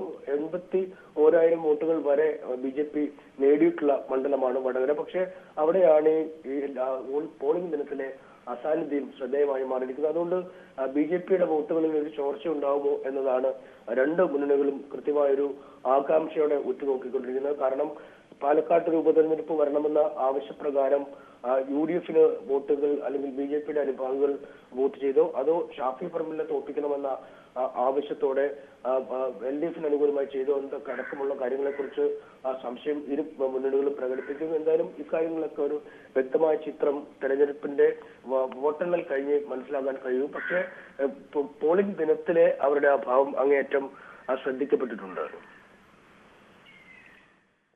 മറ്റൊന്ന് ഈ കോഴിക്കോട് മണ്ഡലത്തിലെ കാര്യങ്ങളെ കുറിച്ചാണ്. അവിടെയും സമാനമായ ഒരു സാഹചര്യം, നമ്മൾ ഈ സൂചിപ്പിച്ച അതേ വിഷയങ്ങൾ തന്നെയല്ലേ അവിടെയും ചർച്ചയാകുന്നത്? അവിടുത്തെ ഒരു പോളിംഗ് ദിനത്തിലെ കാഴ്ചകൾ എങ്ങനെയാണ്? അവിടെ നിന്നുള്ള വിവരങ്ങൾ എങ്ങനെയാണ്? വടകരയുടെ അത്ര ആവേശം പ്രകടമല്ലെങ്കിൽ പോലും രണ്ട് സിറ്റിംഗ് MP മാർ ലോക്സഭയിലെയും രാജ്യസഭയിലെയും സിറ്റിംഗ് MP മാർ മാറ്റിവെച്ച ഒരു മണ്ഡലമാണ്. രണ്ട് മുതിർന്ന നേതാക്കന്മാർ, കോൺഗ്രസിന്റെയും CPM-ന്റെയും മുതിർന്ന നേതാക്കന്മാർ മത്സരിച്ച മണ്ഡലമാണ്. അവിടെയും ഈ പോളിംഗ് ശതമാനത്തിൽ ഏതാണ്ട് 5% കുറവ് തന്നെയാണ് ഇപ്പോഴും രേഖപ്പെടുത്തിയിരിക്കുന്നത്. 75.16% വോട്ടാണ് അവിടെ രേഖപ്പെടുത്തിയിരിക്കുന്നത്. അതിൽ ബാലുശ്ശേരിയിൽ 76.58, എലത്തൂർ 77, കോഴിക്കോട് നോർത്ത്, സൗത്ത് എന്നിവിടങ്ങൾ, പ്രത്യേകിച്ചും നഗര കേന്ദ്രീകൃതമായ രണ്ട് മണ്ഡലങ്ങളാണ്. അവിടെ 70%, 71% വോട്ടുകൾ മാത്രമാണ് രേഖപ്പെടുത്തിയിട്ടുള്ളത്. ബേപ്പൂരിൽ 74, കുന്നമംഗലം, കൊടുവള്ളി എന്നീ മേഖലകളിൽ 78-76% വോട്ടുകളും രേഖപ്പെടുത്തിയിട്ടുണ്ട്. എന്തായാലും ഈ ന്യൂനപക്ഷ വോട്ടുകൾ ഏറെ നിർണായകമായൊരു മണ്ഡലമാണ്. ഈ വോട്ടുകൾ ആർക്ക് കിട്ടും എന്ന ഒരു ആശയക്കുഴപ്പം രണ്ട് മുന്നണികൾക്കുമുണ്ട്. കാരണം ദേശീയ പൗരത്വ നിയമം അടക്കമുള്ള വിഷയങ്ങൾ ഉന്നയിച്ചാണ് CPM ആദ്യഘട്ടം മുതൽ ഇവിടെ വോട്ട് തേടിയിരുന്നത്. ഒപ്പം കരിമിക്ക എന്ന പേര് തന്നെ എഴുതി അത്തരമൊരു പ്രീണനം CPM നടത്തുന്നു എന്ന ആരോപണം കോൺഗ്രസ് മുന്നോട്ട് വയ്ക്കുകയും ചെയ്യുന്നു. അതുകൊണ്ട് തന്നെ വോട്ടിംഗ് ശതമാനത്തിൽ ഒരു വലിയ കുതിച്ചുചാട്ടം കഴിഞ്ഞ തവണത്തെ പോലെ ഉണ്ടാവാത്തത് ആരെ തുണയ്ക്കും എന്നാണ് കണക്കുന്നത്. കാരണം ആദ്യഘട്ടത്തിൽ വളരെ ചുരുങ്ങിയ വോട്ടുകൾക്ക് ജയിച്ച MK രാഘവൻ പിന്നീട് ഓരോ തെരഞ്ഞെടുപ്പുകളിലും തന്റെ ഭൂരിപക്ഷം വർദ്ധിപ്പിക്കുന്ന ഒരു സാഹചര്യത്തിലേക്ക് എത്തുന്ന കാഴ്ചയാണ്. അവിടെ നിന്നാണ് ഈ പോളിംഗ് ശതമാനത്തിലെ ഇടിവ് വന്നിരിക്കുന്നത്. CPM ഒരു പാർട്ടി എന്ന രീതിയിൽ നോക്കിയാൽ കാര്യമായ മുന്നേറ്റമുള്ള അല്ലെങ്കിൽ വ്യക്തമായ സ്വാധീനമുള്ള ഒരു മണ്ഡലമാണ് കോഴിക്കോട്. ഈ കോർപ്പറേഷനിലെ വോട്ട് വീതം പരിശോധിച്ചാലും ഈ സമീപത്തുള്ള എല്ലാ മണ്ഡലങ്ങളിലെ MLA-മാരുടെ എണ്ണം പരിശോധിച്ചാലും ഒക്കെ കോഴിക്കോടിൽ വ്യക്തമായ ആധിപത്യം CPM-നുണ്ട്. അതുകൊണ്ട് തന്നെ പാർട്ടിയുടെ സംഘടനാ സംവിധാനങ്ങളൊക്കെ അതേ മട്ടിൽ പ്രവർത്തിച്ചാൽ കോഴിക്കോട് അനായാസം ജയിക്കാൻ കഴിയുന്ന സീറ്റാണെന്ന് CPM പറയുന്നു. എന്തായാലും നേരത്തെ ഉണ്ടായ പ്രവണതകൾ ഇനി ഒരിക്കലും ആവർത്തിക്കില്ല എന്നാണ് നേരത്തെ എളമരം കരീം തന്നെ പറഞ്ഞത്. പാർട്ടി അതിന്റെ സർവ്വ സ്വാധീനവും ഉപയോഗിച്ച് സർവ്വശേഷിയും ഉപയോഗിച്ച് പോരാടിയ മണ്ഡലമാണ് ഇത്തവണ എന്നും പറയുന്നു. എന്തായാലും ഈ വോട്ടിംഗ് ശതമാനം കുറയുന്നത് ഒരു ആശങ്കയുണ്ട്. എന്നാൽ BJP ക്യാമ്പിനെ സംബന്ധിച്ചിടത്തോളം ചിട്ടയായ ഒരു പ്രവർത്തനം ഇത്തവണ കോഴിക്കോട് മണ്ഡലത്തിൽ MT രമേശ്, സംസ്ഥാന തലത്തിൽ തന്നെ ഒരു മുതിർന്ന നേതാവായ MT രമേശ് കാഴ്ചവെച്ചു. ഈ ആവേശം തെരഞ്ഞെടുപ്പ് ദിനത്തിലും പ്രകടമായിരുന്നു. അതുകൊണ്ട് കോഴിക്കോട് BJP തങ്ങളുടെ വോട്ടുകൾ വർദ്ധിപ്പിക്കുമോ അല്ലെങ്കിൽ വർദ്ധിപ്പിച്ചാൽ ഏത് മുന്നണിയുടെ ഭാഗത്തു നിന്നുമാണ് ഇത്തരം വോട്ടിൽ ഒരു ചോർച്ച ഉണ്ടാകുന്നത് എന്നതൊക്കെ ഒരു ചർച്ചയായി മാറും. എന്തായാലും ഇതടക്കമുള്ള കാര്യങ്ങൾ കോഴിക്കോട്ടെ ജനവിധിയിൽ പ്രതിഫലിക്കും. തീർച്ചയായും MS അനീഷ് കുമാറാണ് കോഴിക്കോട്ടെയും വടകരയിലെയും വിവരങ്ങൾ നമുക്ക് നൽകിയത്. എന്തായാലും കരുത്തർ പോരാടിയ മണ്ഡലങ്ങൾ തന്നെയായിരുന്നു ഇത് രണ്ടും. എന്തായാലും വടകരയെ സംബന്ധിച്ച് ഏറ്റവും പ്രധാനപ്പെട്ട ഒരു ഇഷ്യൂ ആയി ഇന്നലെ നിലനിന്നത് ഈ മണിക്കൂറുകൾ നല്ല അർദ്ധരാത്രി വരെയായി അവസാന വോട്ടർ ആ പോളിംഗ് ബൂത്തിൽ നിന്ന് പോകുമ്പോഴേക്കും അർദ്ധരാത്രി 12 മണിയോടടുത്തു. എന്തായാലും വടകരയിൽ സംബന്ധിച്ച് ആര് ജയിച്ചാലും വടകരക്കാർ ഒരിക്കൽ കൂടി ഉപതെരഞ്ഞെടുപ്പിനായി, നിയമസഭാ ഉപതെരഞ്ഞെടുപ്പിനായി വീണ്ടും പോളിംഗ് ബൂത്തിലേക്ക് എത്തണം എന്നുള്ള ഒരു സാഹചര്യം കൂടി നിലനിൽക്കുന്നുണ്ട്. ഇനി നമ്മൾ ഇടുക്കിയിലേക്ക് പോവുകയാണ്. ഇടുക്കിയിൽ ഇത്തവണയും കള്ളവോട്ട് വിവാദം തന്നെയാണ് ചർച്ചയായത്. കുമളി ചക്കുകുളത്ത് CPM ബ്രാഞ്ച് സെക്രട്ടറിയെ കള്ളവോട്ട് ചെയ്യാനുള്ള ശ്രമത്തിനിടെ പിടികൂടിയതടക്കം വിവിധ സംഭവങ്ങളാണ് ഇന്നലെ അരങ്ങേറിയത്. അതിനിടെ ബൂത്തിന് സമീപം സ്ലിപ്പ് വിതരണം ചെയ്തതുമായി ബന്ധപ്പെട്ട തർക്കത്തിൽ നെടുങ്കണ്ടത്ത് സംഘർഷവും ഉണ്ടായി. ബൂത്ത് ഏജന്റിന് മർദ്ദനമേറ്റു. പ്രതികളെ ഇന്ന് അറസ്റ്റ് ചെയ്തേക്കും എന്നുള്ളതാണ് വിവരം. പ്രിൻസ് ജെയിംസ് ആണ് കൂടുതൽ വിശദാംശങ്ങൾ നൽകാനായി നമുക്കൊപ്പം ചേരുന്നത്. Prince, very good morning. നമ്മൾ ഈ തുടക്കത്തിൽ സൂചിപ്പിച്ചതുപോലെ തന്നെ വീണ്ടും കള്ളവോട്ട് ആരോപണവും ഇത്തരത്തിലുള്ള സംഘർഷവും ഒക്കെ തന്നെയാണ് ഇടുക്കിയിലെ ഇന്നലത്തെ പോളിംഗ് ദിനത്തെ വിവാദമാക്കിയത്. എങ്ങനെയാണ് അവിടുത്തെ ഒരു സാഹചര്യം? എന്താണ് ഇന്നലെ സംഭവിച്ചത്? Good morning. തീർച്ചയായും കള്ളവോട്ട്, ഇരട്ടവോട്ട് വിവാദങ്ങൾ ഇന്നലെ നടന്ന തെരഞ്ഞെടുപ്പിൽ വലിയ തോതിലുള്ളൊരു ആശങ്കയും സംഘർഷ സാധ്യതയും ഒക്കെ ഉടലെടുക്കുന്ന സാഹചര്യം ഉണ്ടാക്കി. പ്രത്യേകിച്ചും CPM ബ്രാഞ്ച് സെക്രട്ടറി അടക്കം തന്നെ ഇങ്ങനെ കള്ളവോട്ട് ചെയ്യാനുള്ള ശ്രമത്തിനിടെ പിടികൂടിയതും ഒപ്പം CPM-ന് നേരെയുള്ള ആരോപണങ്ങൾ, ഇത്തരത്തിൽ കള്ളവോട്ട് ഇരട്ടവോട്ട് ചെയ്യിപ്പിക്കുന്ന CPM ആണെന്ന് പലതവണ UDF-ഉം കോൺഗ്രസ് BJP-യും ഒക്കെ ആരോപിക്കാറുണ്ട്. ആ സാഹചര്യത്തിലാണ് ഇപ്പോൾ CPM ബ്രാഞ്ച് സെക്രട്ടറി അടക്കം ഇന്നലെ പിടികൂടുന്ന ഒരു സാഹചര്യം ഉണ്ടായത്. കുമളി ചക്കുകുളം സ്വദേശിയായ 6 സ്വദേശിയായ ബിജുവിനെയാണ് കള്ളവോട്ട് പിടിക്കുന്നതിന് ചെയ്യാനുള്ള ശ്രമത്തിനിടെ UDF പ്രവർത്തകർ ഇന്നലെ പിടികൂടിയത്. ഇയാള് ചക്കുകുളത്തെ 77-ാം നമ്പർ ബൂത്തിൽ വോട്ട് ചെയ്തതിനു ശേഷം പിന്നീട് 80-ാം നമ്പർ ബൂത്തിലേക്ക് വോട്ട് ചെയ്യാൻ എത്തിയപ്പോഴായിരുന്നു ഇയാളെ UDF പ്രവർത്തകർ തടഞ്ഞു വെക്കുകയും പിന്നീട് പിടികൂടി പോലീസിൽ ഏൽപ്പിക്കുകയും ചെയ്തത്. ഇത് ചെറിയ തോതിലുള്ളൊരു വാക്കേറ്റത്തിനൊക്കെ ഇടയാക്കുകയും ചെയ്തു. അതോടൊപ്പം തന്നെ കരിമണ്ണൂര്, രാജകുമാരി മേഖലകളിലൊക്കെ ഇങ്ങനെ കള്ളവോട്ട് ചെയ്യുന്ന യഥാർത്ഥ വോട്ടർ എത്തിയപ്പോഴേക്കും വോട്ട് ചെയ്ത് മാറിയ ഒരു സാഹചര്യം, സംഭവങ്ങളൊക്കെ ഉണ്ടായി. ഒപ്പം ഇരട്ടവോട്ട്, വലിയ തോതിലുള്ള ഇരട്ടവോട്ട് വിവാദം ഇടുക്കിയിൽ എല്ലാ കാലത്തും ഉയരുന്നതാണ്. തമിഴ്നാട്ടിലും കേരളത്തിലും വോട്ട് ചെയ്യുന്നവർ ഇവിടെ ഉണ്ടായിരുന്ന ആശങ്കയും കാര്യങ്ങൾ എല്ലാ തെരഞ്ഞെടുപ്പുകളിലും ഉയരുന്നുണ്ട്. ഈ തെരഞ്ഞെടുപ്പിന് ഈ ഇലക്ഷന് മുൻപ് തന്നെ BJP പ്രവർത്തകർ മുൻപ് കൊടുത്തിരുന്ന ഒരു പരാതിയെ തുടർന്ന് ഇലക്ഷൻ വിഭാഗം നടത്തിയ പരിശോധനയിൽ ഉടുമ്പൻചോലിലെ 2 പഞ്ചായത്തിലെ 2 വാർഡുകളിൽ മാത്രം 250ഓളം ഇരട്ട വോട്ടുകൾ കണ്ടെത്തുകയും ചെയ്തിരുന്ന സാഹചര്യം ഉണ്ടായിരുന്നു. അതുതന്നെയാണ് ഇടുക്കിയെ സംബന്ധിച്ച് ഇരട്ട വോട്ടുകളെ സംബന്ധിച്ചൊരു വലിയ ആശങ്ക ഉയരുന്നത്. ഒരു 2 വാർഡുകളിൽ മാത്രം 250ഓളം ഇരട്ട വോട്ടുകൾ എന്ന് പറയുമ്പോൾ തന്നെ വലിയ വിശാലമായ നിയോജക മണ്ഡലത്തിൽ 1,50,000-ഓളം ഇരട്ട വോട്ടുകൾ ഉണ്ട് എന്ന് UDF BJP പ്രവർത്തകർ ആരോപണം ശരിവെക്കുന്ന തരത്തിലേക്കാണ് കാര്യങ്ങൾ നീക്കുന്നത്. അങ്ങനെ ഈ ഒരു സാഹചര്യത്തിലാണ് ഇരട്ട വോട്ടുകൾ ഇന്നലെ ചെയ്യാനുള്ള ശ്രമം നടന്നത്. ചെമ്മണ്ണാറിലും രാജകുമാരിലുമാണ് ഇത്തരത്തിൽ ഇരട്ട വോട്ട് ചെയ്യാനായി ആളുകൾ എത്തിയത്. ഇവരുടെ വിരലിലെ മഷി മാഞ്ഞിരുന്നില്ല. കഴിഞ്ഞ ദിവസം തമിഴ്നാട്ടിൽ നടന്ന 1-ാം ഘട്ട വോട്ടെടുപ്പിൽ വോട്ട് രേഖപ്പെടുത്തിയവരാണ്. ഈ തുടർന്ന് ഈ മായാത്ത മഷിയിൽ വിരലിലെ അടയാളം കണ്ടാണ് ഉദ്യോഗസ്ഥർ ഇവരെ മടക്കി അയച്ചത്. അത്തരത്തിൽ എല്ലാ കാലഘട്ടത്തിലും ഇരട്ട വോട്ട് വിവാദവും കള്ളവോട്ട് വിവാദവും ഒക്കെ ഇടുക്കിയിൽ ഉയരുന്നുണ്ട്. അത് ഇത്തവണയും വളരെ ശക്തമായി തന്നെ ഉയരുകയും ഒരു ബ്രാഞ്ച് സെക്രട്ടറി അടക്കം CPM പ്രവർത്തകരടക്കം പിടികൂടുന്ന ഒരു സാഹചര്യം ഒക്കെ ഉണ്ടായി. ഇതൊക്കെയാണ് ഇന്നലെ ഇലക്ഷനെ വാശിയേറിയ തെരഞ്ഞെടുപ്പിനിടയിലും വലിയ ചർച്ചാ വിഷയമായ കാര്യങ്ങൾ. എന്തായാലും UDF സ്ഥാനാർത്ഥിയായി ഡീൻ കുര്യാക്കോസും LDF സ്ഥാനാർത്ഥിയായി ജോയ്സ് പേറും തമ്മിലുള്ള 3-ാം അംഗത്തിന് കൂടിയാണ് ഇടുക്കി സാക്ഷ്യം വഹിച്ചത്. ആദ്യ തവണ സ്വതന്ത്ര സ്ഥാനാർത്ഥിയായി മത്സരിച്ച ജോയ്സ് ജയിക്കുകയും 2-ാം തവണ അതിശക്തമായ വലിയ ഭൂരിപക്ഷത്തിൽ ഡീൻ കുര്യാക്കോസ് മണ്ഡലം തിരികെ പിടിക്കുകയും ചെയ്തതാണ് ഇടുക്കി മണ്ഡലം. ഇവർ തമ്മിലുള്ള 3-ാം അംഗത്തിൽ വിജയം ആർക്കൊപ്പമാകും എന്നുള്ളത് തന്നെയാണ് എല്ലാവരും ഉറ്റുനോക്കുന്നത്.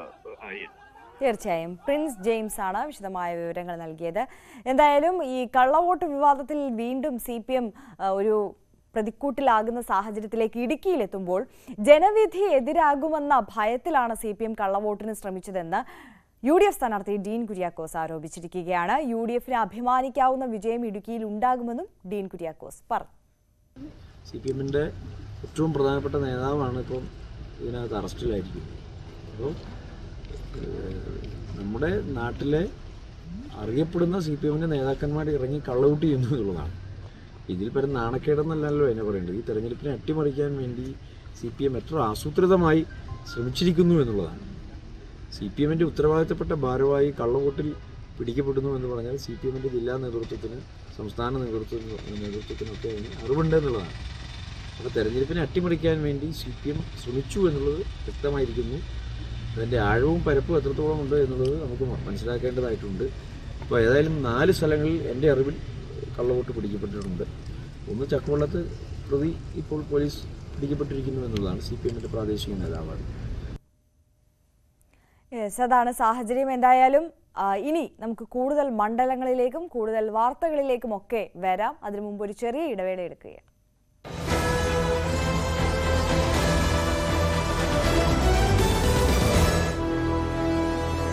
പ്രായം കൂടും ശരിയാകുക.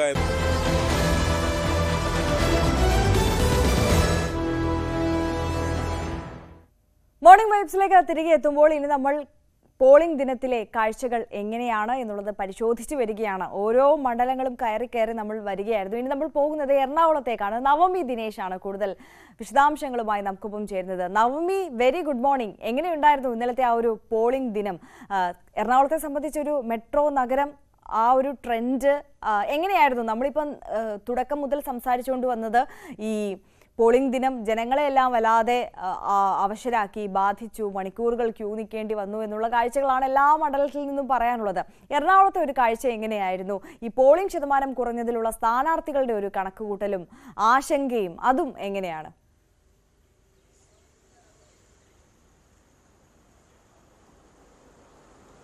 Very good morning Arya. ഈ പൂരപ്പറമ്പിൽ പൂരം അവസാനിച്ച ശേഷം ഉണ്ടാകുന്ന ഒരു ശാന്തതയൊക്കെ ഉണ്ടല്ലോ, അതാണിപ്പോൾ എറണാകുളം മണ്ഡലത്തിൽ. ഇന്നലത്തെ ആവേശങ്ങളും ആരവവും എല്ലാം ഒഴിഞ്ഞ് ഇനി മുന്നണികൾക്ക് കണക്കുകൂട്ടലിൻ്റെയും വോട്ട് ചോർച്ച ഒക്കെ ഉണ്ടോ എന്നുള്ള ഒരു കണക്കുകൂട്ടലിൻ്റെ തിരക്കിലേക്ക് കടന്നു കഴിഞ്ഞു. രാവിലെ വിളിച്ചപ്പോൾ 3 സ്ഥാനാർത്ഥികളും പ്രതികരിച്ചിരുന്നു. അവർ അല്പം ക്ഷീണിതരാണ്. എനിക്ക് 1.5 മാസക്കാലമായി അവർ രാവും പകലും ഇല്ലാത്തൊരു ഓട്ടമായിരുന്നു. ആ ഓട്ടമൊക്കെ കഴിഞ്ഞ് അവർ ചെറിയൊരു ക്ഷീണത്തിലാണ്. ഉടൻ തന്നെ പ്രതികരിക്കാമെന്ന് അറിയിച്ചിട്ടുണ്ട്. എന്തായാലും നമുക്ക് അവരിലേക്കൊക്കെ എത്താം. അതിനു മുൻപ് എറണാകുളം മണ്ഡലത്തെ സംബന്ധിച്ച് ഈ പോളിംഗ് ശതമാനത്തിൽ ഏറ്റവും കുറവ് രേഖപ്പെടുത്തിയ ഒരു സാഹചര്യം കൂടിയാണ്. അതുകൊണ്ട് തന്നെ വലിയൊരു ആശങ്ക 3 മുന്നണികൾക്കുമുണ്ട്. ഇത് ആരിലായിരിക്കും ഏറ്റവും കൂടുതൽ ബാധിക്കുക? UDF-ന്റെ കോട്ടയാണെന്ന് പറയുമ്പോൾ പോലും ഈ പോളിംഗ് ശതമാനത്തിൽ തന്നെ കുറവ് രേഖപ്പെടുത്തിയിരിക്കുന്നത് അത് UDF-ന് വോട്ട് കുറയുമോ അല്ലെങ്കിൽ ഭൂരിപക്ഷത്തിൽ കുറവുണ്ടാകുമോ? ഇത് ആർക്കായിരിക്കും അനുകൂലമാകുക അല്ലെങ്കിൽ ആർക്കാണ് പ്രതികൂലമായി ബാധിക്കുക? എന്തുകൊണ്ടാണ് ഈ ആളുകൾ ഇത്രയും ഏറെ ഓടി നടന്ന് പ്രചാരണം നടത്തിയിട്ടും എന്തുകൊണ്ട് ആളുകൾ പോളിംഗ് ബൂത്തിലേക്ക് എത്തിയില്ല എന്നുള്ളൊരു കണക്കുകൂട്ടലിലാണ് 3 മുന്നണികളും. എന്തായാലും പോളിംഗ് ശതമാനം നോക്കിയാൽ ഇന്നലെ രാത്രി ഏകദേശം ഒരു 10:30-11 മണിയോടുകൂടി വന്ന കണക്കുകൾ അനുസരിച്ച് എറണാകുളം മണ്ഡലത്തിൽ 68.27% പോളിംഗ്. അത് 2019-ലാകട്ടെ 77.63% ഉണ്ടായിരുന്ന മണ്ഡലത്തിലാണ് ഇപ്പോൾ 68% കുറഞ്ഞു നിൽക്കുന്നത്. അതെന്തുകൊണ്ടാണ് ഇത്രയേറെ കുറവ് രേഖപ്പെടുത്തിയതെന്ന് ഇപ്പോഴും മുന്നണികൾക്ക് മനസ്സിലാകുന്നില്ല. കാരണം രാവിലെയൊക്കെ 7 മണി മുതൽ നമ്മൾ കാണിച്ചതാണ്. 7 മണി മുതലൊക്കെ എല്ലാ ബൂത്തുകളിലും നല്ല ക്യൂ ആയിരുന്നു. ചൂട് കൂടുന്നതിന് മുൻപൊക്കെ സ്ത്രീകളും പുരുഷന്മാരും ഒക്കെ വന്ന് വോട്ടിട്ടിട്ട് പോകാം എന്നുള്ളൊരു തയ്യാറെടുപ്പിലൊക്കെ രാവിലെ വന്നു. ആ ഒരു കാഴ്ച രാവിലെ നീണ്ട ക്യൂകൾ കാണപ്പെട്ടു. പക്ഷെ അത് ഉച്ചയോടുകൂടി പയ്യെ കുറഞ്ഞു വന്നു. ഏകദേശം 6 മണി, കൃത്യം 6 മണിയോടുകൂടി തന്നെ എറണാകുളം മണ്ഡലത്തിലെ മിക്ക പോളിംഗ് ബൂത്തുകളും വോട്ടിംഗ് അവസാനിപ്പിക്കുന്ന ഒരു സാഹചര്യമാണ്. 1-2 ബൂത്തുകളിൽ കുറച്ച് വൈകി, ഒരു 7 മണിവരെ, മാക്സിമം 7 മണിവരെ മാത്രമേ അവിടെയും പോളിംഗ് തുടർന്നുള്ളൂ. അല്ലാതെ വൈകിയോളമുള്ളൊരു പോളിംഗ് എങ്ങും തന്നെ കണ്ടതില്ല. അതെന്തുകൊണ്ടാണ് ഇത്രയേറെ പോളിംഗ് ശതമാനത്തിൽ കുറവ് വന്നത്? അത് എന്തുകൊണ്ടാണ് ഈ ആളുകൾ വോട്ടിടാൻ ഇന്നലെ പോകാതിരുന്നത് എന്നുള്ളൊരു ആശങ്കയാണ് 3 മുന്നണികളും ഇപ്പോൾ പങ്കുവെക്കുന്നത്. അത് ആരുടെ വോട്ടാണ് അവർ നഷ്ടപ്പെട്ടത്? എന്തുകൊണ്ടാണ്? ഏത് വിഭാഗത്തിൽ, ഈ ഗ്രാമപ്രദേശങ്ങളിലുള്ളവരാണോ വോട്ട് രേഖപ്പെടുത്താൻ ഇത്രയേറെ വൈകിയത്? അതോ നഗരപ്രദേശങ്ങളിലുള്ള വോട്ടുകളാണോ? എവിടെയാണ് ഈ വോട്ട് ചോർച്ച ഉണ്ടായതെന്നുള്ളൊരു കണക്കുകൂട്ടലുകളും അതിൻ്റെ ഒരു അന്വേഷണത്തിലും ഒക്കെയാണ് മുന്നണികളും. ഈ നിയമസഭാ മണ്ഡലങ്ങളുടെ അടിസ്ഥാനത്തിൽ നോക്കിയാൽ കളമശ്ശേരിയിൽ 2019 ക്ഷമിക്കണം 2019 80.14% വോട്ടിംഗ് ഉണ്ടായിരുന്ന സാഹചര്യത്തിൽ ഇന്നലെ കളമശ്ശേരിയിൽ 64.93% മാത്രമായിരുന്നു വോട്ടിംഗ് രേഖപ്പെടുത്തിയിരിക്കുന്നത്. പറവൂർ മണ്ഡലത്തിൽ 81.73 ആയിരുന്നു 2019. ഇന്നലെ ആകട്ടെ 66.26. വൈപ്പിനും കൊച്ചിയും തൃപ്പൂണിത്തുറയും എറണാകുളം തൃക്കാക്കരയിലൊന്നും സ്ഥിതി മറിച്ചല്ല. 70 അല്ലെങ്കിൽ 78, 80% ഒക്കെ പോയ സാഹചര്യത്തിൽ ഇത്തവണ കൊച്ചിയിൽ 60% മാത്രമായിരുന്നു പോളിംഗ് രേഖപ്പെടുത്തിയത്. എറണാകുളത്താകട്ടെ 58.70. എറണാകുളത്ത് 2019 73.29% പോളിംഗ് രേഖപ്പെടുത്തിയ സാഹചര്യത്തിൽ എറണാകുളം മണ്ഡലത്തിൽ തന്നെ ഇന്നലെ 58.70% മാത്രമാണ് വോട്ട് രേഖപ്പെടുത്തിയിരിക്കുന്നത്. എന്തുകൊണ്ടാണ് ഇത്രയേറെ കുറവ് എന്നുള്ളതൊരു ആശങ്കപ്പെടുത്തുന്ന സാഹചര്യമാണ്. അത് UDF-നെ സംബന്ധിച്ച് കുറച്ച് ആശങ്ക വർദ്ധിക്കും. കാരണം അവരുടെ തന്നെ മേഖലയാണ്. പ്രത്യേകിച്ച് അടിയൊഴുക്കുകളൊന്നും പ്രതീക്ഷിക്കാത്ത ഒരു വികസനം മാത്രം ചർച്ച ചെയ്യുന്ന, മറ്റ് അഴിമതികളൊന്നും ഇതുവരെയും ചർച്ചയ്ക്ക് വരാത്ത, അല്ലെങ്കിൽ ഹൈബിയും ഷൈൻ ടീച്ചറും ഒക്കെ എല്ലാവരിലേക്കും ഓടി എത്തുകയും വോട്ട് അഭ്യർത്ഥിക്കുകയും ഒക്കെ ചെയ്തൊരു സാഹചര്യത്തിൽ എന്തുകൊണ്ടാണ് ഇത്രയേറെ പോളിംഗ് ശതമാനം കുറഞ്ഞത് എന്നുള്ളൊരു ആശങ്കയാണ് മൂന്ന് മുന്നണികൾക്കും.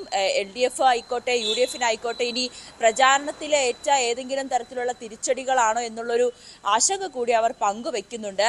NDA സംബന്ധിച്ച് പോളിംഗ് ശതമാനം കുറയുന്ന സാഹചര്യത്തിൽ അവരുടെ ആളുകൾ, അതായത് NDA അനുകൂലികൾ വന്ന് വോട്ട് ചെയ്യാത്തതാണോ ഇത്രയേറെ ആശങ്ക ഇത്രയേറെ പോളിംഗ് ശതമാനം കുറയാൻ കാരണം എന്നുള്ളൊരു ആശങ്ക കൂടി അവർ പങ്കുവെക്കുന്നുണ്ട്. എന്തായാലും വരും ദിവസങ്ങളിൽ ഇതുമായി ബന്ധപ്പെട്ട കൂടുതൽ വിവരങ്ങൾ നമുക്ക് അറിയാൻ സാധിക്കും. എന്തായാലും ഇനി ഒരു മാസത്തിലേറെ ഉള്ളൊരു ഒരു മാസം കാത്തിരിക്കേണ്ടി വരും. എന്താണ് എറണാകുളം മണ്ഡലത്തിലെ ജനങ്ങൾക്ക്, എവിടെയാണ് ഇത്രയേറെ വോട്ട് ചെയ്യാതിരുന്നത്, വോട്ട് ചോർച്ച സംഭവിച്ചത് എവിടെയൊക്കെയാണെന്നുള്ളത് കൃത്യമായി അറിയാൻ ഇനി ഒരു മാസം കൂടി കാത്തിരിക്കേണ്ടി വരും. എന്തായാലും മുന്നണികൾ, മൂന്ന് സ്ഥാനാർത്ഥികളും ചെറിയൊരു ആലസ്യത്തിന് ശേഷം വീണ്ടും ഏറ്റവും അടുത്തുള്ളവരെയൊക്കെ ഒന്ന് മുഖം കാണിക്കുന്നതിന് വേണ്ടിയിട്ടൊക്കെ അല്പസമയത്തിനുള്ളിൽ തന്നെ അവർ പുറപ്പെടുന്നതായിരിക്കും. അവരിൽ നിന്ന് തന്നെ നമുക്കതിൻ്റെ കൂടുതൽ വിശദാംശങ്ങൾ ചോദിച്ചറിയാം. എന്തായാലും കേരളത്തിലെ പൊതുവെ പോളിംഗ് ശതമാനത്തിൽ കുറവ് സംഭവിച്ചതുപോലെ തന്നെയാണ് എറണാകുളം മണ്ഡലത്തിലും.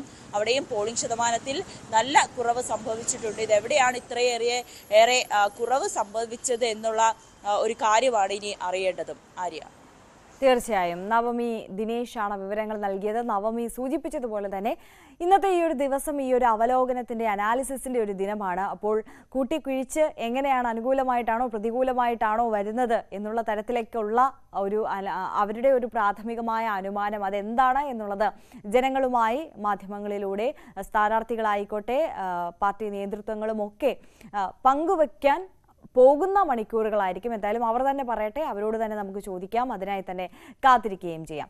ഇനി നമ്മൾ മലപ്പുറത്തേക്ക് പോവുകയാണെങ്കിൽ മലപ്പുറത്തും പൊന്നാനിയിലും പ്രതീക്ഷ നൽകുന്ന സാഹചര്യമാണെന്ന വിലയിരുത്തലിലാണ് CPM മലപ്പുറം ജില്ലാ നേതൃത്വം ഉള്ളത്. പോളിംഗ് ശതമാനത്തിലെ കുറവ് ഇടതുപക്ഷത്തിന് അനുകൂലമാകും. ഇരു മണ്ഡലങ്ങളിലും ജയം സാധ്യമാണെന്നും EN മോഹൻദാസ് ന്യൂസ് 18നോട് പറഞ്ഞു.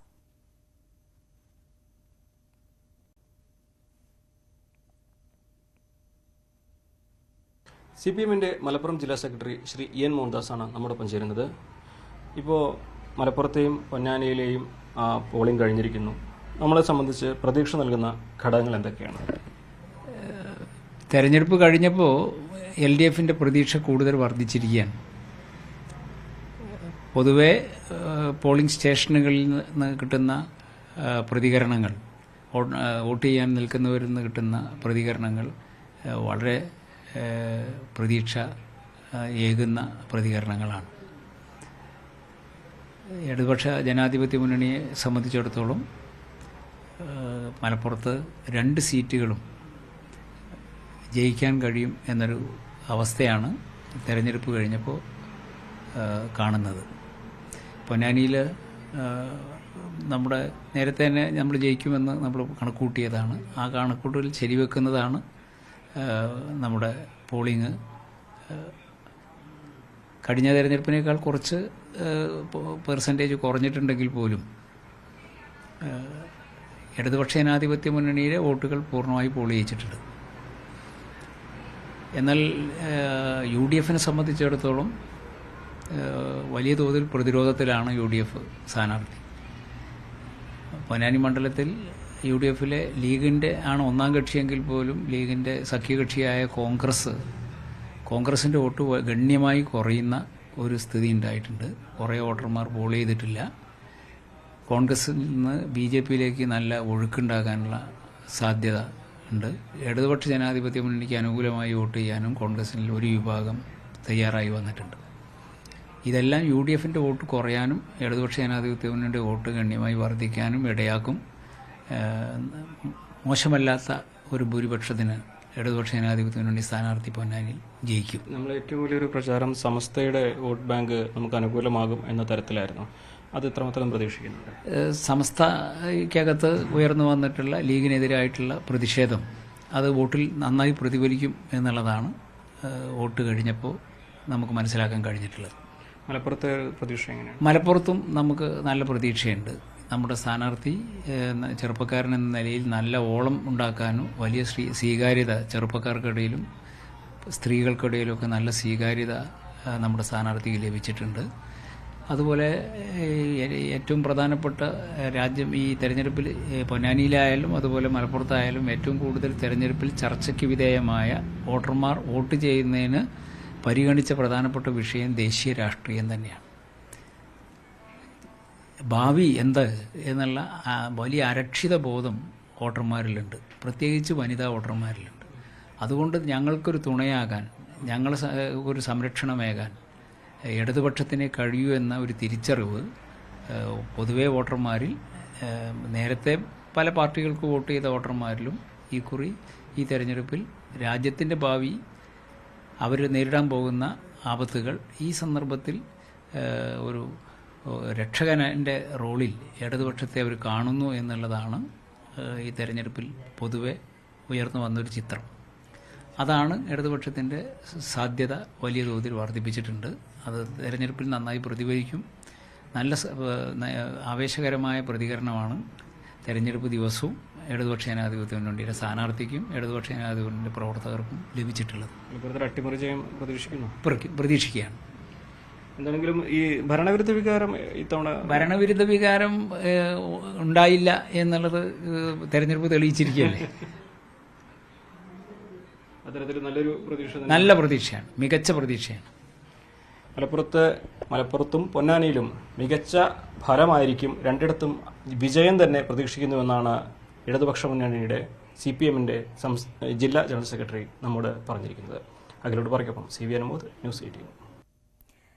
യെസ്, എന്തായാലും മലപ്പുറത്തും പൊന്നാനിയിലും അട്ടിമറി ജയമാണ് LDF പ്രതീക്ഷിക്കുന്നത്. എന്തായാലും ഇത്തരത്തിൽ ഓരോ ജില്ലകളിലെ അല്ലെങ്കിൽ ഓരോ മണ്ഡലങ്ങളിലെ അവരുടെ മുന്നണികളുടെ ഒരു അനാലിസിസ് വന്നുകൊണ്ടിരിക്കുകയാണ്, അവരുടെ പ്രതീക്ഷകൾ വന്നുകൊണ്ടിരിക്കുകയാണ്. ആ പ്രതികരണങ്ങളിലേക്കൊക്കെ നമുക്ക് ഈ ഒരു ദിവസം മുഴുവൻ കടക്കാം. മറ്റ് പ്രതികരണങ്ങൾ കൂടി ലഭ്യമായിട്ടുണ്ട്, അതിലേക്ക് വരാം ഒരിടവേളയ്ക്ക് ശേഷം.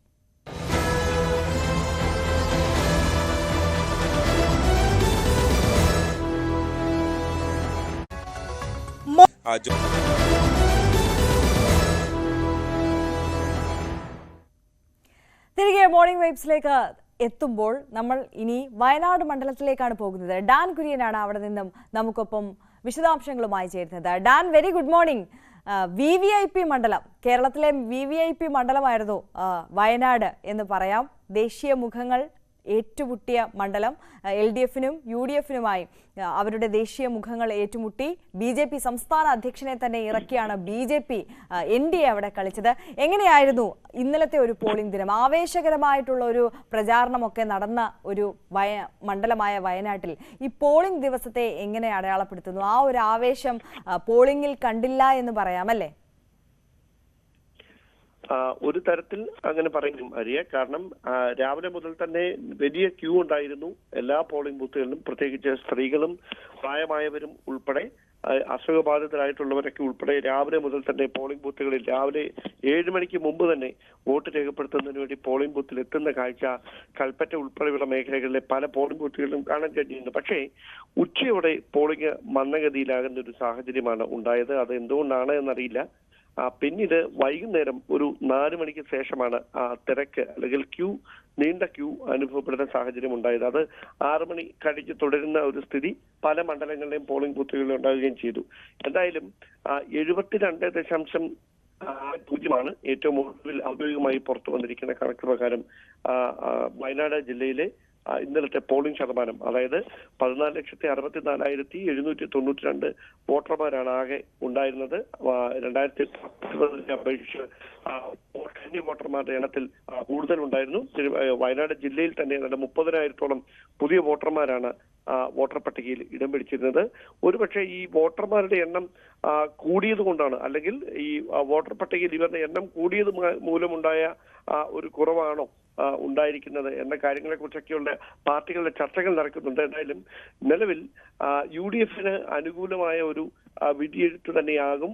രാഹുൽ ഗാന്ധിയുടെ ഭൂരിപക്ഷം 5 ലക്ഷത്തിന് മുകളിലേക്ക് ഉയരുമെന്ന വലിയ ആത്മവിശ്വാസത്തിലാണ് UDF ക്യാമ്പ് ഉള്ളത്. തെരഞ്ഞെടുപ്പ് കമ്മിറ്റി നേതൃത്വമൊക്കെ അത്തരത്തിലുള്ള ആത്മവിശ്വാസം തന്നെയാണ് മാധ്യമങ്ങളോട് തെരഞ്ഞെടുപ്പിന് ശേഷം പ്രകടിപ്പിച്ചത്. പക്ഷേ BJP-യെ സംബന്ധിച്ച് സംസ്ഥാന അധ്യക്ഷനെ തന്നെ വയനാട്ടിൽ മത്സരിപ്പിച്ചതിലൂടെ കൃത്യമായ ഒരു രാഷ്ട്രീയ മുന്നേറ്റം ഉണ്ടാക്കാൻ കഴിഞ്ഞു. രാഹുൽ ഗാന്ധിക്ക് വലിയ വെല്ലുവിളി തീർക്കാൻ കെ സുരേന്ദ്രന്റെ സ്ഥാനാർത്ഥിത്വത്തിലൂടെ കഴിഞ്ഞുവെന്ന ആത്മവിശ്വാസത്തിലാണ് NDA ക്യാമ്പുള്ളത്. അവർ കൃത്യമായി യാഥാർത്ഥ്യ ബോധത്തോടെ തന്നെയാണ് കാര്യങ്ങളെ നോക്കിക്കാണുന്നത്. ഏതാണ്ട് 1.25 ലക്ഷത്തിലധികം വോട്ട് കെ സുരേന്ദ്രന് ലഭിക്കും എന്ന ഉറച്ച ആത്മവിശ്വാസം അവർക്കുണ്ട്. വിജയം അവർ കൃത്യമായി രാഹുൽ ഗാന്ധിയെ മലർത്തി അടിക്കും എന്ന ഒരു കൃത്യമായ വിലയിരുത്തലൊന്നുമില്ല. പക്ഷേ രാഹുൽ ഗാന്ധിയുടെ ഭൂരിപക്ഷം ഗണ്യമായി കുറയ്ക്കാൻ കെ സുരേന്ദ്രന്റെ സ്ഥാനാർത്ഥിത്വത്തിന് കഴിഞ്ഞിട്ടുണ്ട് എന്ന ആത്മവിശ്വാസത്തിൽ തന്നെയാണ് NDA ക്യാമ്പുള്ളത്. ആനി രാജയും സമാനമായ സ്ഥിതി തന്നെയാണ് വിലയിരുത്തുന്നത്. കൃത്യമായി, അതായത് രാഹുൽ ഗാന്ധിക്കെതിരെ അതിശക്തമായ പോർമുഖം തീർക്കാൻ തനിക്ക് കഴിഞ്ഞിട്ടുണ്ട് എന്ന ആത്മവിശ്വാസമാണ് ആനി രാജ പങ്കുവെക്കുന്നത്. വയനാട്ടിലെ ജനതയെ വാഗ്ദാനങ്ങൾ നൽകി കബളിപ്പിക്കുകയായിരുന്നു രാഹുൽ ഗാന്ധിയും കോൺഗ്രസും എന്ന വലിയ വിമർശനം ഉയർത്തിക്കൊണ്ടാണ് അവർ പ്രചാരണം നയിക്കുകയും ചെയ്തത്. എന്തായാലും സമാനതകളില്ലാത്ത രാഷ്ട്രീയ പ്രചാരണത്തിനാണ് 3 മുന്നണികളും വയനാട്ടിൽ നേതൃത്വം നൽകിയത്. അതിനൊടുവിലായിരുന്നു ഇന്നലെ വോട്ടർമാർ പോളിംഗ് ബൂത്തുകളിലേക്ക് എത്തുന്ന കാഴ്ചയുണ്ടായത്. വയനാടിന്റെ മനസ്സ് ആർക്കൊപ്പമാണ്? അങ്ങനെയാണെങ്കിൽ എത്രമാത്രം പിന്തുണയോടെ രാഹുൽ ഗാന്ധിയെ അല്ലെങ്കിൽ കെ സുരേന്ദ്രനെ അല്ലെങ്കിൽ ആനി രാജയെ അവർ പാർലമെന്റിലേക്ക് അയക്കും ഇതറിയുന്നതിനുള്ള ആകാംക്ഷയിലാണ് വയനാട് ലോക്സഭാ മണ്ഡലവും രാഷ്ട്രീയ കേരളം മുഴുവനും. എന്തായാലും ജൂൺ 4 വരെ കാത്തിരിക്കേണ്ടതുണ്ട്. ആ വിധിയെഴുത്തിൽ എന്താണ് ജനമനസ്സിൽ ഒളിപ്പിച്ചിരിക്കുന്നത് എന്ന് ജനഹിതം അറിയാം. അതെ, ഡാൻ സൂചിപ്പിച്ചതുപോലെ തന്നെ ജൂൺ 4 വരെ നമ്മൾ ആ ജനവിധി എന്താണെന്ന് അറിയാൻ കാത്തിരിക്കണം. ഡാൻ സൂചിപ്പിച്ച ഒരു കാര്യമുണ്ട്, അതായത് ഈ 5 ലക്ഷത്തിന് മുകളിൽ ഭൂരിപക്ഷം ഉയർത്താനുള്ള ശ്രമങ്ങൾ മാത്രം നടത്തിയാൽ മതി എന്നുള്ളതാണ് UDF-ന് പക്ഷം. പക്ഷേ നമ്മൾ 2019 സാഹചര്യത്തിൽ നിന്ന് 2024 വരുമ്പോൾ രാഹുൽ ഗാന്ധിയെ സംബന്ധിച്ച് അദ്ദേഹത്തിന് ഈ 5 വർഷ കാലയളവിലെ ഒരു പ്രോഗ്രസ് റിപ്പോർട്ട് കൂടി, അത്തരത്തിലൊരു അനാലിസിസ് കൂടിയായിരിക്കും ജനങ്ങൾക്കിടയിലേക്ക് ഇത്തവണ അദ്ദേഹം ജനവിധി തേടുമ്പോൾ വയനാട്ടുകാർ നോക്കിക്കാണുന്നത്. അത്തരത്തിലുള്ള ഒരു ജനവിധി കൂടി നമ്മൾ പ്രതീക്ഷിക്കേണ്ട ഒരു സാഹചര്യം കൂടിയുണ്ട്. ഓപ്പോസിറ്റ് നമ്മൾ ആനി രാജയും കെ സുരേന്ദ്രനെയും നോക്കുകയാണെന്നുണ്ടെങ്കിൽ ഈ സ്ഥാനാർത്ഥിത്വത്തെ ചൊല്ലി തന്നെ തുടക്കം മുതൽ പല വിവാദങ്ങൾ, പല പ്രത്യാരോപണങ്ങളും വാക്പോരും ഒക്കെ നടന്നൊരു സാഹചര്യം കൂടിയുണ്ട്. ആ ഒരു പശ്ചാത്തലത്തിൽ പോലും ഇത്തരത്തിൽ 5 ലക്ഷത്തിന് മുകളിൽ ഒരു ഭൂരിപക്ഷം ലഭിക്കും, ഈ ഒരു പോളിംഗ് ശതമാനം കുറഞ്ഞു നിൽക്കുന്ന ഒരു സാഹചര്യം കൂടിയുണ്ടല്ലോ. ആ ഒരു പശ്ചാത്തലത്തിലും ആ ഒരു വലിയ പ്രതീക്ഷ തന്നെ UDF മുന്നിൽ വെക്കുന്നുണ്ട്, കോൺഗ്രസ് മുന്നിൽ വെക്കുന്നുണ്ട് എന്ന് കരുതണമോ ഇപ്പോഴും? ഇങ്ങനെയൊരു വിലയിരുത്തൽ കോൺഗ്രസ് ക്യാമ്പിന്റെ ഭാഗത്തുനിന്ന് UDF ക്യാമ്പിന്റെ ഭാഗത്ത് നിന്ന് ഉണ്ടാകുന്നതിന് പല കാരണങ്ങളുണ്ട്. നമുക്കറിയാം 2019 തെരഞ്ഞെടുപ്പിൽ വളരെ അപ്രതീക്ഷിതമായിട്ടാണ് രാഹുൽ ഗാന്ധി വയനാട്ടിൽ നിന്ന് ജനവിധി തേടുന്നുവെന്ന വാർത്ത കടന്നു വരുന്നത്. അത് അക്ഷരാർത്ഥത്തിൽ വയനാട്ടിലെ വോട്ടർമാരെ എക്സൈറ്റഡ് ആക്കുന്ന ഒരു തീരുമാനമായിരുന്നു. കോൺഗ്രസിന്റെ ഒരു വളരെ സർജിക്കലായിട്ടുള്ള തീരുമാനമായിരുന്നു അത്. എന്തായാലും ആ ജനവിധിയിൽ രാഹുൽ ഗാന്ധി ജയിച്ചാൽ പ്രധാനമന്ത്രിക്കാണ് നിങ്ങൾ വോട്ട് ചെയ്യുന്നത് എന്ന രാഷ്ട്രീയ പ്രചാരണമായിരുന്നു വയനാട്ടിൽ നിറഞ്ഞു കേട്ടത്. സ്വാഭാവികമായി കോൺഗ്രസ് വോട്ടുകൾ മാത്രമായിരുന്നില്ല അന്ന് രാഹുൽ ഗാന്ധിക്ക് ലഭിച്ചത്. BJP വിരുദ്ധ വോട്ടുകൾ മുഴുവൻ രാഹുൽ ഗാന്ധിയിലേക്ക് ഒഴുകിയെത്തുന്ന കാഴ്ചയാണ് കണ്ടത്. അതുകൊണ്ട് തന്നെയാണ് അദ്ദേഹത്തിന്റെ ഭൂരിപക്ഷം കേരളത്തിൽ ഒരു സ്ഥാനാർത്ഥിക്ക് ലഭിക്കാവുന്ന എക്കാലത്തെയും ചരിത്ര ഭൂരിപക്ഷം 4,32,000 എന്ന വലിയ ഭൂരിപക്ഷത്തിലേക്ക് രാഹുൽ ഗാന്ധിയെ എത്തിച്ചതും. സ്വാഭാവികമായി അദ്ദേഹം ജയിച്ചാൽ കോൺഗ്രസ് അധികാരത്തിലെത്തിയാൽ നിങ്ങൾ വോട്ട് ചെയ്യുന്നയാൾ പ്രധാനമന്ത്രിയായി വരും എന്ന വലിയ രാഷ്ട്രീയ പ്രചാരണം തന്നെയായിരുന്നു. പക്ഷേ ആ രാഷ്ട്രീയ സാഹചര്യമല്ല ഇപ്പോൾ രാജ്യത്ത് നിലനിൽക്കുന്നത്. 400-ലധികം സീറ്റുകൾ നേടും എന്ന വലിയ ആത്മവിശ്വാസവും രാഷ്ട്രീയ പ്രചാരണവുമായി BJP രംഗത്തുണ്ട്. ഇന്ത്യ മുന്നണി അങ്ങനെ മത്സരിക്കുമ്പോഴും രാഹുൽ ഗാന്ധി അല്ല പ്രധാനമന്ത്രി സ്ഥാനാർത്ഥിയായി കടന്നു വരിക എന്ന് ഇടത് നേതാക്കൾ ഉൾപ്പെടെ ഇന്ത്യ മുന്നണിയുടെ ഭാഗമായിട്ടുള്ള പല നേതാക്കൾ പറയുന്ന സാഹചര്യമുണ്ട്. ഇതൊക്കെ ആശയക്കുഴപ്പം സൃഷ്ടിച്ചിട്ടുണ്ട്. അതോടൊപ്പം ആനി രാജയും രാഹുൽ ഗാന്ധിയും ഇന്ത്യ മുന്നണിയുടെ ഭാഗമായി നിൽക്കുന്ന രണ്ട് പ്രധാനപ്പെട്ട കക്ഷികളുടെ നേതാക്കൾ പരസ്പരം ഏറ്റുമുട്ടുന്നത് പ്രവർത്തകർക്കിടയിൽ ആശയക്കുഴപ്പം സൃഷ്ടിക്കത്തില്ലേ എന്ന സന്ദേഹമൊക്കെ വലിയ തരത്തിൽ ഉയർന്നതാണ്. അതുകൊണ്ട് തന്നെ രാഹുൽ ഗാന്ധി മത്സരിക്കുന്നതിനോട് ഇടത് കേന്ദ്രങ്ങൾക്ക് വലിയ വിയോജിപ്പുണ്ടായിരുന്നു വയനാട്ടിൽ നിന്ന് വീണ്ടും ജനവിധി തേടുന്നതിനോട്. പക്ഷേ സംസ്ഥാനത്തെ കോൺഗ്രസ് നേതൃത്വത്തിന്റെ കടുത്ത നിർബന്ധത്തിന് വഴങ്ങിക്കൂടിയാണ് രാഹുൽ ഗാന്ധി വയനാട്ടിൽ വീണ്ടും ജനവിധി തേടുന്ന ഒരു സാഹചര്യം ഉണ്ടായത്. എന്തായാലും ഇന്ത്യ മുന്നണിയുടെ കെട്ടുറപ്പിനെ അത് ദോഷകരമായി ബാധിക്കില്ല എന്നൊക്കെ നേതാക്കൾ പറയുമ്പോഴും പരസ്പരമുണ്ടായ വാക്പോരുകൾ, പ്രത്യേകിച്ച് മുഖ്യമന്ത്രി പിണറായി വിജയൻ അടക്കം രാഹുൽ ഗാന്ധിക്കെതിരെ വ്യക്തിപരമായി അതിരൂക്ഷമായ വിമർശനം ഉന്നയിക്കുന്ന സാഹചര്യം. അതിനെതിരെ പ്രിയങ്ക ഗാന്ധിയും രാഹുൽ ഗാന്ധിയും കോൺഗ്രസ് ദേശീയ അധ്യക്ഷൻ മല്ലികാർജ്ജുന ഖാർഗെ ഉൾപ്പെടെയുള്ള നേതാക്കൾ രംഗത്തെത്തുകയും പരസ്യമായി തന്നെ അതിനെ വിമർശിക്കുകയും ചെയ്യുന്ന ഒരു സാഹചര്യം അത് വലിയ തരത്തിൽ വയനാട്ടിൽ രാഷ്ട്രീയ പ്രചാരണമായി മാറുന്ന ഒരു പശ്ചാത്തലമുണ്ടായി. BJPയും ഇടതും തമ്മിൽ രഹസ്യ ബാന്ധവമുണ്ട് എന്ന തരത്തിലുള്ള പ്രചാരണത്തിലേക്ക് വരെ കാര്യങ്ങൾ നീണ്ടു. അതൊക്കെ വയനാട് ലോക്സഭാ മണ്ഡലത്തെ ഇളക്കി മറിക്കുന്ന രാഷ്ട്രീയ പ്രചാരണം തന്നെയാണ് കഴിഞ്ഞ 40-ലധികം ദിവസങ്ങളായി നടന്നുകൊണ്ടിരുന്നത്. അതുകൊണ്ട് തന്നെ രാഹുൽ ഗാന്ധിക്ക് 2019 ലഭിച്ച ഭൂരിപക്ഷം ഇത്തവണ ലഭിക്കുമോ എന്ന ചോദ്യം അത് കൃത്യമായി ഉയരുന്നുണ്ട്. അതിനുള്ള സാധ്യത എത്രത്തോളമാണ് എന്ന ചോദ്യം ഉയരുന്നുണ്ട്. കൃത്യമായ ഒരു അഭിപ്രായം പറയാൻ, വിലയിരുത്തൽ നടത്താൻ നമുക്ക് കഴിയാത്ത ഒരു സാഹചര്യമുണ്ട്. അതിന്റെ കാരണം അന്യ വോട്ടർമാരുടെ എണ്ണം കൂടിയിട്ടുണ്ട്. അത് അവരുടെ മനസ്സ്, ആ യുവ വോട്ടർമാരുടെ മനസ്സ് ആർക്കൊപ്പമായിരിക്കും, ആ ഒരു വലിയ ചോദ്യമുണ്ട്. അതിന് കൃത്യമായ ഉത്തരം ജൂൺ 4 മാത്രമേ ലഭിക്കുകയുള്ളൂ. അതുകൊണ്ട് അതിനെ സംബന്ധിച്ചൊരു പ്രഡിക്ഷൻ നടത്താനൊന്നും നമുക്ക് കഴിയത്തില്ല. എന്തായാലും പോളിംഗ് ശതമാനം ഉയർന്നത് UDF-നെ ആയിരിക്കുമോ ദോഷകരമായി ബാധിക്കുക എന്ന വിലയിരുത്തൽ അത് രാഷ്ട്രീയ കേന്ദ്രങ്ങളിൽ സജീവമായ ചർച്ചകൾക്ക് വിലയിരുത്തുന്ന സാഹചര്യമായി മാറിയിരിക്കുകയുമാണ്. തീർച്ചയായും ഡാൻ കുര്യനാണ് വയനാട്ടിലെ പൊതുചിത്രം നൽകിയത്. ഇനി നമ്മൾ ദേശീയ രാഷ്ട്രീയത്തിലേക്ക് കടക്കുമ്പോൾ അമേഠിയിലെയും റായ്ബറേലിയിലെയും സ്ഥാനാർത്ഥിത്വത്തിൽ കോൺഗ്രസ് ഇന്ന് തീരുമാനം എടുത്തേക്കും എന്നുള്ള സൂചനകളാണ് വരുന്നത്. അമേഠിയിൽ രാഹുൽ ഗാന്ധി മത്സരിക്കുമെന്ന അഭ്യൂഹം നേരത്തെ മുതൽ തന്നെ ശക്തമാണ് എന്നുള്ളത് നമുക്കറിയാവുന്ന കാര്യമാണ്. രാഹുലിനായി പ്രചാരണത്തിന് തയ്യാറെടുക്കാൻ പ്രവർത്തകർക്ക് നിർദ്ദേശം ലഭിച്ചതായുള്ള റിപ്പോർട്ടുകളാണ് ഇപ്പോൾ വരുന്നത്. 2019 രാഹുൽ ഗാന്ധി സ്മൃതി ഇറാനിയോട് പരാജയപ്പെട്ട സ്ഥലമാണ് അമേഠി എന്നുള്ളതും അറിയാവുന്നതാണ്. അത്തരത്തിൽ കോൺഗ്രസിന്റെ ഒരു സ്ട്രോങ് ഹോൾഡിൽ നിന്നും BJP തട്ടിയെടുത്ത ഒരു മണ്ഡലം കൂടിയാണ്. ഇത്തവണ വീണ്ടും മത്സരിക്കാൻ സ്മൃതി ഇറാനി രാഹുലിനെ വെല്ലുവിളിച്ച ഒരു സാഹചര്യം കൂടിയുണ്ട്. ആ വെല്ലുവിളി രാഹുൽ ഗാന്ധി ഏറ്റെടുക്കുമോ ഇല്ലയോ എന്നതുകൂടിയാണ് ഇന്ന് അറിയാൻ കഴിയുന്നത്.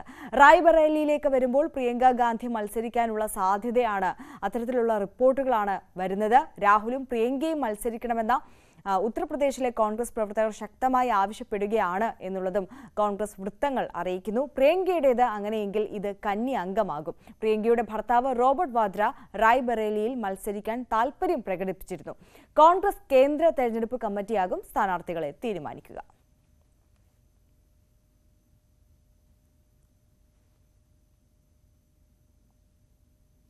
ഇനി വീണ്ടും നമ്മൾ സംസ്ഥാനത്തേക്ക് മടങ്ങി വരുമ്പോൾ ചാലക്കുടി മണ്ഡലത്തിൽ LDF-ന് വിജയം സുനിശ്ചിതമെന്ന് LDF സ്ഥാനാർത്ഥി പ്രൊഫസർ C. രവീന്ദ്രനാഥ്. മികച്ച പ്രവർത്തനത്തിലൂടെയും പ്രചാരണത്തിലൂടെയും നിഷ്പക്ഷരുടെ വോട്ട് ഉറപ്പിക്കാനും LDF-ന് കഴിഞ്ഞുവെന്നാണ് അദ്ദേഹം പ്രതീക്ഷ പങ്കുവയ്ക്കുന്നത്. തീർച്ചയായിട്ടും പാർട്ടിയെ ഏൽപ്പിച്ച ഉത്തരവാദിത്വം ഇത് മാത്രമല്ല, എന്തായാലും അത് കഴിവിൻ്റെ പരമാവധി ഉപയോഗിച്ച് നിറവേറ്റും. ഇതും അങ്ങനെ ചെയ്തിട്ടുണ്ടെന്നാണ് എൻ്റെ വിശ്വാസം. കുറവുകളൊക്കെ ഉണ്ടോ എന്ന് എനിക്കറിയില്ല, ഇത് പാർട്ടി വിലയിരുത്തും. പക്ഷേ നമ്മുടെ ഭാഗത്ത് 100% 100% ആത്മാർത്ഥമായിട്ട് ചെയ്തിട്ടുണ്ട്. അതിൻ്റെ ഗുണം കിട്ടുകയും ചെയ്യും. കാരണം ആ പ്രക്രിയയിൽ ഞാൻ പലപ്പോഴും പറയാറുള്ള പോലെ രാഷ്ട്രീയവൽക്കരിക്കാൻ മാത്രമേ ശ്രമിച്ചുള്ളൂ. മറ്റ് ഓഫറുകളോ മറ്റ് വൈകാരിക ഇഷ്യൂസ് ഇതൊന്നുമില്ല. ഫോക്കസ് മുഴുവൻ പൊളിറ്റിക്സിലാണ്. കാരണം ദേശീയ രാഷ്ട്രീയം കലങ്ങി മറിയുകയാണ്. അതുകൊണ്ട് ദേശീയ രാഷ്ട്രീയത്തെ ഫിൽട്ടർ ചെയ്ത് സിന്തസൈസ് ചെയ്തൊരു പോയിന്റിലേക്ക് എത്തിക്കേണ്ട ആവശ്യമുണ്ടെന്നുള്ള ഘട്ടത്തിലാണ് ഈ തെരഞ്ഞെടുപ്പ്. അപ്പം അതുകൊണ്ട് അത് ഒരു ഒരു ഒരു വൈകാരികമായി പോകേണ്ട വിഷയമല്ല എന്ന ലക്ഷ്യത്തിൽ തന്നെയാണ് നമ്മൾ അഡ്രസ്സ് ചെയ്തത്. ആ അഡ്രസ്സ് ചെയ്ത് ജനങ്ങൾക്ക് ബോധ്യമായിരുന്ന അവരുടേതായ റിഫ്ലക്സിൽ നിന്ന് നമുക്ക് മനസ്സിലായിട്ടുണ്ട്. അതുകൊണ്ട് ജയിക്കും എന്ന് പറയണത്, അല്ലാണ്ട് ഒരാഗ്രഹം എന്നുള്ള നിലയ്ക്ക് ജയിക്കും എന്ന് പറയണതല്ല. ഏതായാലും പൊതുവിൽ ഇത് ഞാൻ വ്യക്തി മുന്നോട്ട് വെച്ച രാഷ്ട്രീയമല്ല, LDF മുന്നോട്ട് വെച്ച രാഷ്ട്രീയം. അതുകൊണ്ട് 20 മണ്ഡലങ്ങളിൽ LDF ഇതേ രാഷ്ട്രീയം തന്നെയാണ് മുന്നോട്ട് വെച്ചിട്ടുള്ളത്. അഖിലേന്ത്യാ തലത്തിലും CPM CPI ഇതേ ആശയം മുന്നോട്ട് വെച്ചത്. അതുകൊണ്ട് ഈ 20 മണ്ഡലങ്ങളിലും ഇതുപോലെ തന്നെ ഈ രാഷ്ട്രീയവൽക്കരണം നടന്നിട്ടുണ്ട് എന്നുള്ളത് ഉറപ്പാണ്. കാരണം അത് ഇന്നലത്തെ വരെയുള്ള റിപ്പോർട്ട്, ഇന്നത്തെ എല്ലാം റിപ്പോർട്ട് കിട്ടി. അതുകൊണ്ട് എല്ലാ മണ്ഡലത്തിലും ഇടതുപക്ഷ ജനാധിപത്യ മുന്നണി നല്ല സാധ്യതയുണ്ട്. നമ്മൾ പ്രതീക്ഷിക്കാത്തൊരു സാധ്യത. കാരണം ഒരു പ്രതീക്ഷിക്കാത്ത ക്രൈസിസാണ് രാജ്യത്ത് വന്നേക്കണേ. അതുകൊണ്ട് പ്രതീക്ഷിക്കാത്ത റിസൾട്ട് ഇടതുപക്ഷത്തിന് അനുകൂലമായിട്ടുണ്ടാകും. ഇനി നമ്മൾ മലപ്പുറത്തേക്ക് കൂടി പോവുകയാണ്. CV അനുമോദാണ് നമുക്കൊപ്പം അവിടെ നിന്ന് ചേരുന്നത്. Anumod, good morning. മലപ്പുറം പൊന്നാനി അത് UDFന്റെ പൊന്നാവരം കോട്ടയാണ്. അവിടെ പക്ഷേ അട്ടിമറി വിജയം പോലും LDF പ്രതീക്ഷിക്കുന്ന ഒരു സാഹചര്യം കൂടിയുണ്ട്. എന്തായിരുന്നു ഈ പോളിംഗ് ദിനത്തിലെ ഒരു കാഴ്ച? ആർക്കനുകൂലമായി തെരഞ്ഞെടുപ്പ് ഫലം ഉണ്ടാകുമെന്നുള്ളൊരു പ്രതീക്ഷയാണ് അവിടെ നിന്നും വരുന്നത്? ഈ പോളിംഗ് ശതമാനത്തിലെ കുറവുണ്ടല്ലോ, അത് പ്രതികൂലമായി ബാധിക്കുമെന്നുള്ളൊരു ഭയം UDFനുണ്ടോ അവിടെ?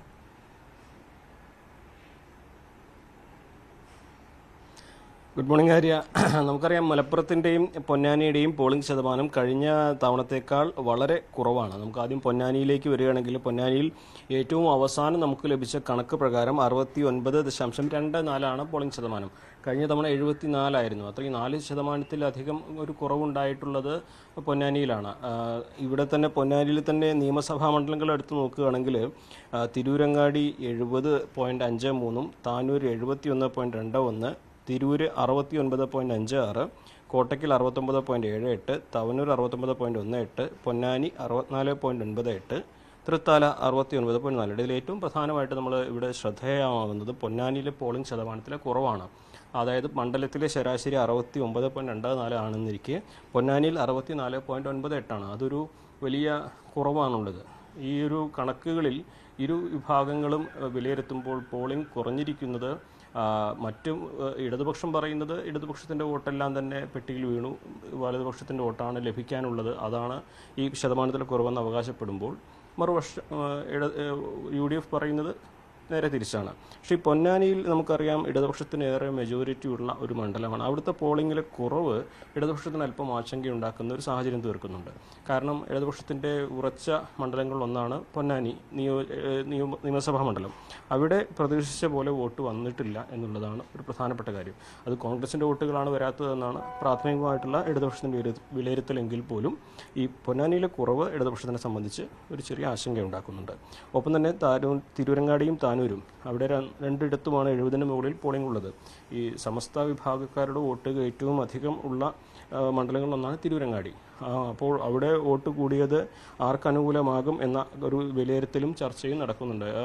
കാരണം ഈ സമസ്തയുടെ വോട്ടുകളാണ് ഇത്തവണ ഇടതുപക്ഷം ഏറ്റവും വലിയ പ്രതീക്ഷ അർപ്പിക്കുന്ന ഒരു കാര്യം. സമസ്തയുടെ വോട്ടുകൾ അനുകൂലമായി ലഭിക്കുമെന്ന കണക്കുകൂട്ടലാണ് ഇടതുപക്ഷത്തിനുള്ളത്. അപ്പോൾ അവർക്ക് ഏറ്റവും മെജോറിറ്റി ഉള്ള തിരൂരങ്ങാടിയിൽ പോളിംഗ് പെർസെൻറ്റേജ് വർദ്ധിച്ചത് ഇടതുപക്ഷത്തിനെ സംബന്ധിച്ച് അനുകൂലമായിട്ടുള്ളൊരു സാഹചര്യം തീർക്കുന്ന കണക്കൂട്ടലുണ്ട്. UDFനെ സംബന്ധിച്ച് അത് നേരെ തിരിച്ചുമാണ്. മലപ്പുറത്തേക്ക് വരികയാണെങ്കിൽ മലപ്പുറത്ത് 72.9 ഏറ്റവും അവസാനമായിട്ട് ലഭിച്ച ഒരു പോളിംഗിൻ്റെ കണക്ക്. കഴിഞ്ഞ തവണ അത് 75 3% കുറവ്. അത് വലിയ വ്യത്യാസം തന്നെയാണ്. മലപ്പുറത്ത് ഈ പോളിംഗ് ശതമാനത്തിലെ കുറവ് UDFനെ സംബന്ധിച്ച് UDF പറയുന്നത് നേരത്തെ പറഞ്ഞതുപോലെ തന്നെ അവരുടെ വോട്ടുകളെല്ലാം തന്നെ കൃത്യമായി പോൾ ചെയ്തിട്ടുണ്ട് എന്നുള്ളതാണ്. മലപ്പുറത്തെ പൊന്നാനിയേക്കാൾ UDFന് ആത്മവിശ്വാസം മലപ്പുറത്താണുള്ളത്. മലപ്പുറത്ത് ഒരിക്കലും ഒരു പരാജയം ഉണ്ടാകില്ല എന്ന കണക്കൂട്ടൽ തന്നെയാണ് UDFനുള്ളത്. അവിടെ ഏറ്റവും ചുരുങ്ങിയത് 1,00,000 മുകളിൽ വോട്ട് ലഭിക്കും എന്ന കണക്കുകൂട്ടലുണ്ട്. പൊന്നാനിയിലേക്ക് വരികയാണെങ്കിൽ പൊന്നാനിയിൽ UDF തന്നെ പ്രതീക്ഷിക്കുന്ന മെജോറിറ്റി ഒരു 50,000-70,000-നും 70,000-നും ഇടയിലായിട്ടുള്ളതാണ് പ്രാഥമിക കണക്ക്. പക്ഷേ UDF അങ്ങനെ കരുതണമെങ്കിൽ അവിടെ അവർ ഉദ്ദേശിച്ച പോലെ അവർക്ക് അനുകൂലമായ വോട്ട് ലഭിച്ചിട്ടില്ല എന്നുള്ളത് തന്നെയാണ് വസ്തുത. അത് ഇടതുപക്ഷത്തിനെ സംബന്ധിച്ച് വളരെ പ്രതീക്ഷ നൽകുന്ന ഒരു ഘടകമാണ്. കാരണം കഴിഞ്ഞ തവണ 1,90,000-ന് മുകളിൽ ഭൂരിപക്ഷത്തിന് ജയിച്ച മണ്ഡലത്തിൽ 50,000-നും 70,000-നും ഇടയ്ക്ക് ഭൂരിപക്ഷം ഉണ്ടാകൂ എന്ന് UDF പ്രാഥമികമായിട്ട് വിലയിരുത്തുമ്പോൾ അവിടെ UDFന്റെ അക്കൗണ്ടിൽ നിന്നും വോട്ട് ചോർച്ച നടന്നിട്ടുണ്ട് എന്നത് ഒരു വസ്തുതയായിട്ട് വേണം ആദ്യം നമുക്ക് വിലയിരുത്തുവാൻ. രണ്ടാമതായിട്ട് ഈ ഇടതുപക്ഷത്തിന് അനുകൂലമായിട്ട് എത്ര വോട്ടുകൾ സമസ്തയിൽ നിന്ന് ലഭിച്ചു, അതുപോലെ തന്നെ കോൺഗ്രസിൻ്റെ വോട്ടുകൾ പൂർണ്ണമായും UDFന് ലഭിച്ചോ. കാരണം പൊന്നാനി കോൺഗ്രസിൻ്റെ കൂടി വോട്ടുള്ള സ്ഥലമാണ്. അവിടുത്തെ പോളിംഗ് ശതമാനത്തിൽ കുറവ് ഒരുപക്ഷെ UDFന് കോൺഗ്രസിന് വോട്ട് ലഭിക്കാത്തൊരു സാഹചര്യം ഉണ്ടായിട്ടുണ്ടോ എന്നതുകൂടി പരിശോധിക്കേണ്ട ഒരു സാഹചര്യമുണ്ട്. നിലവിൽ പൊന്നാനി ഇടതുപക്ഷത്തിന് ഏറെ പ്രതീക്ഷ നൽകുന്നുണ്ട്. അത് ഈ പോളിംഗ് ശതമാനത്തിലെ കുറവ് കണക്കാക്കുമ്പോൾ അതിൻ്റെ ഓരോ മണ്ഡലത്തിലെയും കണക്കുകളുടെ അടിസ്ഥാനമാക്കിയാണ് അത്തരത്തിലൊരു നിഗമനത്തിലേക്ക് എത്തുന്നത്. നമ്മോടൊപ്പം പൊന്നാനിയിലെ സ്ഥാനാർത്ഥി ശ്രീ KS ഹംസ അല്പസമയത്തിനകം ചേരും. അദ്ദേഹം നമ്മോടൊപ്പം എത്തിച്ചേർന്നിട്ടുണ്ട്. അദ്ദേഹത്തിൻ്റെ കഴിഞ്ഞ 40 ദിവസത്തിലേറെ നടത്തിയ ഒരു പ്രചരണം അതിൻ്റെ കൂടി ഒരു വിലയിരുത്തലാണ് അദ്ദേഹത്തിൻ്റെ ഭാഗത്തുണ്ടാവുക. നമസ്കാരം ശ്രീ KS ഹംസ. ഇപ്പോൾ പൊന്നാനിയിലെ പോളിംഗ് ശതമാനത്തിലെ കുറവാണ് രാവിലെ മുതൽ നമ്മൾ ചർച്ച ചെയ്തുകൊണ്ടിരിക്കുന്നത്. അപ്പോൾ എങ്ങനെയാണ് അങ്ങയുടെ ഒരു വിലയിരുത്തൽ? കാര്യം ഇപ്പോൾ 70%, 69% നിലവിലുള്ള കണക്ക്. ഈ പോളിംഗ് ശതമാനത്തിലെ കുറവ് നമുക്ക് അനുകൂലമായിട്ടുള്ളൊരു സാഹചര്യമാണെന്ന് കരുതുന്നുണ്ടോ? ഏറെക്കുറെ പറഞ്ഞാൽ നമുക്ക് അനുകൂലമാണ്. എല്ലാം പെട്ടിയിലേക്ക് കിടക്കുന്ന സംഗതിയാണ്. അതുകൊണ്ട് തന്നെ ഇനി ഒരു എക്സാഗറേറ്റ് ചെയ്ത് പറയേണ്ട കാര്യമൊന്നുമില്ല. പെട്ടിയിലുള്ള സാധനങ്ങളോടും മറിഞ്ഞു പോയില്ലല്ലോ, അതവിടെ കിടക്കുന്നുണ്ടല്ലോ. കാണാൻ പോണ പൂരം ചോദിച്ചറിയണ്ടെന്ന് പറയും അതവിടെ. പക്ഷേ ഏറെക്കുറെ നമുക്ക് അനുകൂലമാണ് പോളിംഗ് കുറഞ്ഞത്. എന്നാൽ കുറച്ചൊക്കെ ഇടതുപക്ഷത്തിന് അനുകൂലമായ വോട്ടും ചെയ്യാതെ പോയിട്ടുണ്ടാവാം. അതൊരു സ്വാഭാവികമാണ്. അപ്പോൾ നമ്മൾ മീഡിയയുടെ മുമ്പിൽ സംസാരിക്കുമ്പോൾ എപ്പോഴും വസ്തുനിഷ്ഠമായി സംസാരിക്കണമല്ലോ. അതുകൊണ്ട് പറയുന്നതാണ് ഇടതുപക്ഷത്തിന് അനുകൂലമായ കുറച്ച് വോട്ടും ചെയ്യാതെ പോയിട്ടുണ്ട്. എന്നാൽ അത് സ്വാഭാവികമായി ചെയ്യാതെ പോകുന്ന ചില കാര്യങ്ങൾ അശ്രദ്ധയോടുകൂടി പ്രത്യേകിച്ച് വിട്ടുന്നത് അതിലെന്തെങ്കിലും അങ്ങനെ കാര്യങ്ങളൊക്കെ ഉണ്ടായേക്കാം. പക്ഷേ കൂടുതൽ ചെയ്യാതെ പോയ വോട്ട് UDF വോട്ടാണ്. അതിന് 3-4 കാരണങ്ങളുണ്ട്. ഒന്ന് അസംതൃപ്തിയാണ്. സ്ഥാനാർത്ഥിയോട് അസംതൃപ്തി, പാർട്ടിയുടെ നയങ്ങളോട് അസംതൃപ്തി, അവരെ കൊടി പോയതിലുള്ള വിഭ്രാന്തി, പ്രതിഷേധം ഒക്കെയുണ്ട്. പിന്നെ കഴിഞ്ഞ കാലങ്ങളിൽ പാർട്ടി അനുവർത്തിച്ച ഒരു ഫാഷിസ്റ്റ് സംഘപരിവാർ ഗവൺമെൻറ്റോടുള്ള ഒരു അഡ്ജസ്റ്റ്മെൻറ്റ് നയത്തോടുള്ള അസംതൃപ്തി, യുവജനങ്ങളെ പരിഗണിക്കാത്തതിലുള്ള അസംതൃപ്തി, അങ്ങനെ പലതരം അസംതൃപ്തികളുണ്ട്. അങ്ങനെ വന്ന് ലീഗ് വോട്ടുകൾ ചെയ്യാതെ പോയിട്ടുണ്ട്. കുറേ എനിക്ക് ചെയ്തതുണ്ട്, കുറേ ചെയ്യാതെ പോയതുണ്ട്, ഫ്രീസായി പോയിട്ടുണ്ട്. നമ്മൾ ഏറ്റവും അധികം പ്രതീക്ഷ അർപ്പിച്ചിരുന്നത് സമസ്തയുടെ ഭാഗത്ത് നിന്ന് നമുക്ക് അനുകൂലമായിട്ട് വോട്ട് ലഭിക്കുമെന്നുള്ളതാണല്ലോ. എങ്ങനെയാണ് കരുതുന്നത്? സമസ്തയുടെ ഭാഗത്തുനിന്ന് വോട്ട് മുഴുവൻ ലഭിച്ചോ? ഒരുപക്ഷെ സമസ്ത വോട്ട് ചെയ്തില്ലെങ്കിൽ പോലും UDFന് തിരിച്ചടിയാകും. പക്ഷേ വോട്ട് നമുക്ക് ലഭിച്ചാൽ UDFന് അത് ഇരട്ട പ്രഹരമായിരിക്കും. എങ്ങനെയാണ് അതിൻ്റെ ഒരു സാധ്യത കാണുന്നത്? സമസ്തയുടെ ഭാഗം മാത്രമല്ല, ഞാൻ സ്ഥിരമായി ഉപയോഗിക്കുന്ന ഒരു വാക്ക്, വളരെ സൂക്ഷ്മതയോടുകൂടിയാണ് ആ പദം ഞാൻ പ്രയോഗിക്കാറുള്ളൂ. ലീഗിന് വോട്ട് ചെയ്തിരുന്ന പല ഘടകങ്ങളിലും അസംതൃപ്തിയുണ്ട്. ആ വോട്ടുകൾ പലതും തിരിഞ്ഞിട്ടുണ്ട്, ചിലത് ഫ്രീസായിട്ടുണ്ട്, കുറേയൊക്കെ ചെയ്തിട്ടുണ്ടാവുമല്ലോ. ഭൂരിപക്ഷം അവിടെ ചെയ്ത് കാണും. ഭൂരിപക്ഷം വോട്ടും അവിടെ തന്നെ ചെയ്ത് കാണും. കാരണം പാർട്ടിക്കാരെ സമസ്തയിൽ വിവിധ രാഷ്ട്രീയക്കാരുണ്ട്. അതുണ്ട്. സംസ്ഥയിലെ ലീഗുകാർ, സംസ്ഥയിലെ കോൺഗ്രസ്സുകാർ, സംസ്ഥയിലെ CPMകാർ, സംസ്ഥയിലെ തീരെ രാഷ്ട്രീയമില്ലാത്ത ആളുകൾ, അങ്ങനെ 4 ഘടകങ്ങൾ സംസ്ഥയിലുണ്ട്. എന്നാൽ സംസ്ഥയിലെ ലീഗുകാരാണ് കൂടുതലുള്ളത്. കോൺഗ്രസ്സുകാരെക്കാളും CPMകാരെക്കാളും സംസ്ഥയിൽ കൂടുതൽ ലീഗുകാരാണ് ഉള്ളത്. ഏതൊരു വസ്തുത സത്യമാണ്. ആ സംസ്ഥയിലെ ലീഗുകാരുടെ വോട്ടാണ് ഇങ്ങോട്ട് ഒഴുകി വന്നിട്ടുള്ളത് കുറേ. അതിൽ നിന്നാണ് ഒരു പങ്ക് ഞങ്ങൾക്ക് ഒഴുകി വരികയോ അല്ലെങ്കിൽ ചെയ്യാതെ പോവുകയോ ഒക്കെ ചെയ്തിട്ടുള്ളത് സമസ്തയിലെ ലീഗുകാരുടെ വോട്ടാണ്. എന്നാൽ സമസ്തയിലെ CPMകാരും സംസ്ഥയിലെ കോൺഗ്രസ്സുകാരുടെയും വോട്ട് അങ്ങനെ തന്നെ നിലനിൽക്കുകയും ചെയ്യും. നമുക്ക് ലഭിച്ചിരുന്ന വോട്ടുകൾ നിലനിർത്തുകയും അവർക്ക് ലഭിക്കുന്ന വോട്ടുകൾ കുറയും ചെയ്തിട്ടുണ്ടെന്നാണ്. കുറയും ചെയ്തിട്ട് ഉണ്ടാവാൻ സാധ്യത ഉണ്ട്. വലിയ സാധ്യത അതിനകത്തുണ്ട്. അതിൻ്റെ കൂടെ ഈ ഒരു ഘടകം കൂടിയുണ്ട്. ഏത് ലീഗിന് വോട്ട് ചെയ്തിരുന്ന മറ്റ് ഘടകങ്ങളെയും കൂടി കാണണം. നമ്മൾ യൂത്ത് ലീഗിനെ നമ്മൾ ആ കാര്യത്തിൽ നിസ്സാരമായി കണക്കാക്കേണ്ട. യൂത്ത് ലീഗിൻ്റെ അസംതൃപ്തിയെ ഗൗരവത്തിൽ തന്നെ എടുക്കേണ്ടതുണ്ട്. അവർ ഒരു 1-2 മുൻ MP-മാരുണ്ടായി കണ്ടാൽ നന്നായി എന്ന് ആഗ്രഹിക്കുന്നവരാണ് അതിലേറെ പങ്ക്. അത് അവരിൽ ആരെങ്കിലും ഒരാൾക്കല്ലേ സ്ഥാനമാനങ്ങൾ കിട്ടുകയാണെങ്കിൽ ഉണ്ടാവുള്ളൂ. അതുകൊണ്ട് മാത്രമല്ല, പാർട്ടിയുടെ കണ്ണ് തുറപ്പിക്കലാണ് അതിൻ്റെ ഷോക്ക് ട്രീറ്റ്മെൻ്റ് ആണ് അതിലവർ ഉദ്ദേശിക്കുന്നത്. UDFന്റെ ഒരു വിലയിരുത്തൽ നമുക്കറിയാൻ കഴിഞ്ഞത് കോൺഗ്രസിൻ്റെ വോട്ടുകൾ, നമുക്ക് UDFനെ സംബന്ധിച്ച് ഏറ്റവും അധികം വോട്ടുള്ളത് പൊന്നാനിയിലും തൃത്താലയിലും തവനൂരിലൊക്കെയാണ്. അത് വേണ്ടത്ര പോൾ ചെയ്തിട്ടില്ല എന്നൊരു പ്രാഥമിക വിലയിരുത്തൽ പല ഭാഗത്തും ഉണ്ടായിട്ടുണ്ട്. ഇന്നലെ രാത്രിയിലെ കണക്ക് കിട്ടിയതിന് ശേഷം എന്ത് കരുതുന്നു? കോൺഗ്രസിൻ്റെ വോട്ടുകൾ UDFന് കിട്ടാതിരിക്കുമോ? അത് LDFന് അനുകൂലമായിട്ട് അല്ലെങ്കിൽ BJPക്ക് അനുകൂലമായിട്ടോ പോകാൻ സാധ്യതയുണ്ടോ? ചെറിയ സാധ്യതയൊക്കെ ക്രോസ് വോട്ടിങ്ങിന് തിരിച്ചും മറിച്ചൊക്കെ ഉണ്ടായിട്ടുണ്ട്. ഞാനും രാത്രിയിലിരുന്ന് ബൂത്ത് ലെവലിൽ കണക്കുകൾ പരിശോധിക്കുകയായിരുന്നു. അപ്പോൾ ചില വോട്ട് ധാരണയൊക്കെ ഉണ്ട്. അപ്പോൾ ചില സ്ഥാനാർത്ഥികളോടുള്ള വിരോധം പലതും പരിഗണിക്കുന്നുണ്ട്. സ്ഥാനാർത്ഥികളുടെ വ്യക്തി ജീവിതത്തിലെ വിശുദ്ധി വരേക്ക് തിരഞ്ഞെടുപ്പുകളിൽ വിഷയീഭവിക്കും, ഏൽപ്പിക്കും. അതിലും ചില രോഷങ്ങളൊക്കെ BJPക്ക് അനുകൂലമായിട്ട് പോകാനുള്ള സാധ്യത കുറച്ച് അങ്ങോട്ടുണ്ടായിട്ടുണ്ട്, കുറച്ച് ഇങ്ങോട്ടുണ്ടായിട്ടുണ്ട്, കുറച്ച് ഫ്രീസിയ ഉണ്ട്. ആ ഫ്രീസിങ് വന്ന പല തലത്തിലാണ് ഇത് വരിക. അതും ഇതിനകത്ത് സംഭവിച്ചു കാണും. അങ്ങയുടെ ഏറ്റവും ഈ കണക്കുകളിലൊക്കെ പ്രോസസ്സിങ് അല്ലെങ്കിൽ കണക്കൂട്ടുന്നേ ഉള്ളൂ എങ്കിലും ഇപ്പോഴത്തെ ഒരു പ്രതീക്ഷ എങ്ങനെയാണ്? എത്ര വോട്ടാണ്? UDFന്റെ വോട്ട് ഗണ്യമായി കുറയും. LDFന്റെ വോട്ട് കൂടും. പേഴ്സണലി LDFന്റെ സ്ഥാനാർത്ഥി എന്ന നിലക്ക് എനിക്ക് വ്യക്തിപരമായ കുറേ കണക്ഷൻസ്, കുടുംബ ബന്ധങ്ങൾ, വ്യക്തിബന്ധങ്ങൾ ഒക്കെ ഇവിടെ ഉണ്ട്, ഈ മേഖലയിലുണ്ട്. പാർട്ടി കുറേ കാലം ലീഗിലുണ്ടായിരുന്ന, അതിൻ്റെ സംസ്ഥാനതല നേതൃത്വത്തിലുണ്ടായിരുന്ന ആൾ എന്ന നിലക്കുള്ള വ്യക്തിബന്ധങ്ങൾ ഒക്കെയുണ്ട്. അതൊക്കെ കുറേ എനിക്ക് വോട്ടായി വരുന്നുണ്ട്. വിശദമായൊരു കണക്കെടുപ്പ് നോക്കുന്നുള്ളൂ. അത് പല ആളുകളും എന്നോട് തന്നെ പറയാത്ത ആളുകളുണ്ട്. അതൊക്കെ ഒന്ന് അനലൈസ് ചെയ്ത് വരുന്നേ ഉള്ളൂ. എങ്ങനെ വരുന്നത്. ഞാൻ വലിയൊരു അവകാശവാദത്തിനൊന്നും ഇപ്പോൾ മുതിരുന്നില്ല. വിജയപരാജയങ്ങൾ അങ്ങോട്ടും ഇങ്ങോട്ടും ഒക്കെ ഉണ്ടാവാം. അതായത് ഈ 2014 ഒരു തെരഞ്ഞെടുപ്പാണ് പൊന്നാനിയിലെ ഒരു LDF സ്ഥാനാർത്ഥിയുടെ ഏറ്റവും മികച്ച പാർലമെന്റ് മണ്ഡലത്തിലെ തെരഞ്ഞെടുപ്പായി കാണുന്നത്. അതിനെ മറികടക്കുന്ന ഒരു പെർഫോമൻസ്, അതിനെ മറികടക്കാനുള്ള പെർഫോമൻസ് ഉണ്ടായിട്ടുണ്ട്. അതുകൊണ്ട് ഒരു ചെറിയ ഭൂരിപക്ഷത്തിന് LDF സ്ഥാനാർത്ഥി അഥവാ ഞാൻ കടന്നുകൂടും. ജയമാണെങ്കിലും തോൽവിയാണെങ്കിലും നേരിയ ഭൂരിപക്ഷമായിരിക്കും. വസ്തുനിഷ്ഠമായി മാധ്യമങ്ങളോട് പങ്കുവെക്കുന്ന സത്യമാണിത്. കാരണം ഇനി ഒരു മറച്ചു വെക്കുന്നതിലൊന്നും കാര്യമില്ലല്ലോ.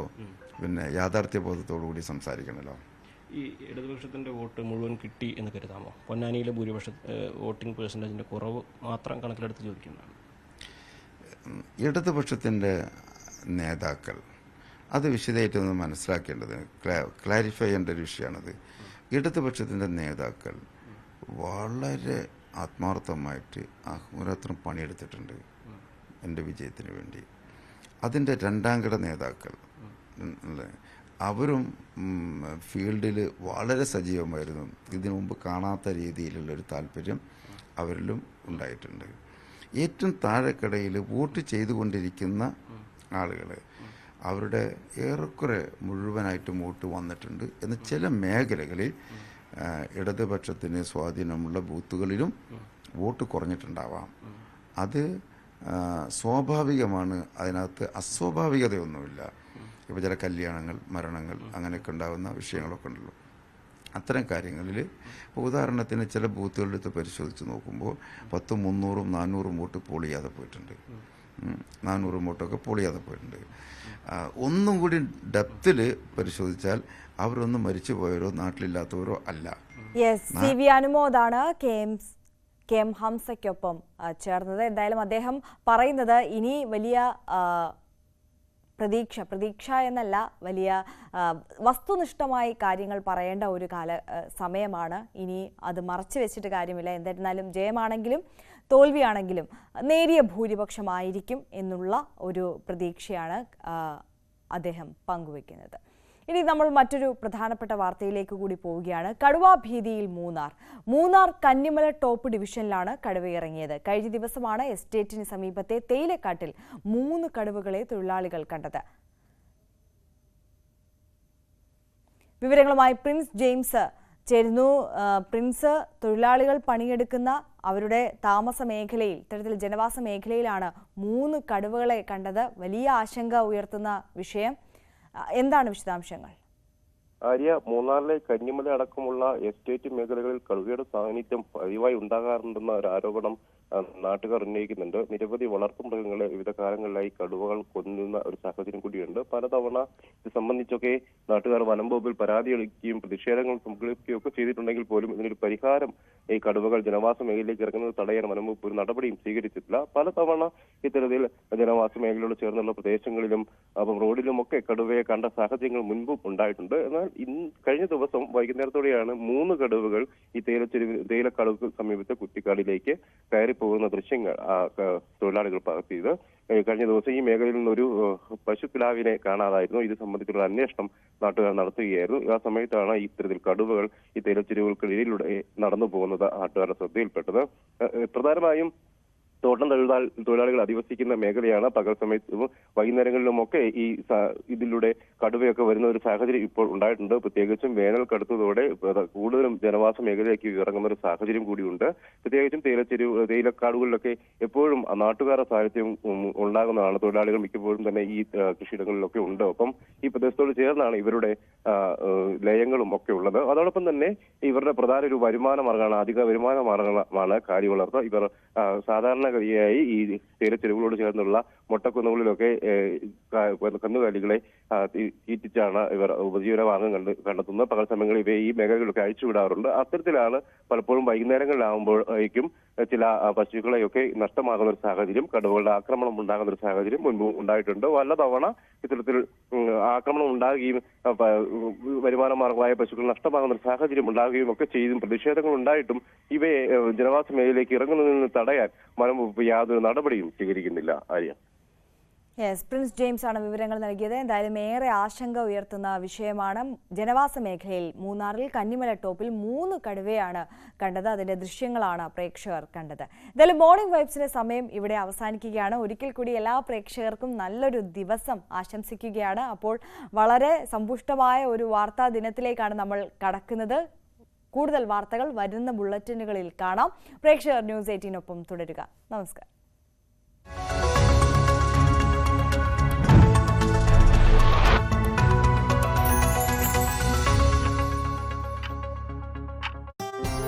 വൈകുന്നേരം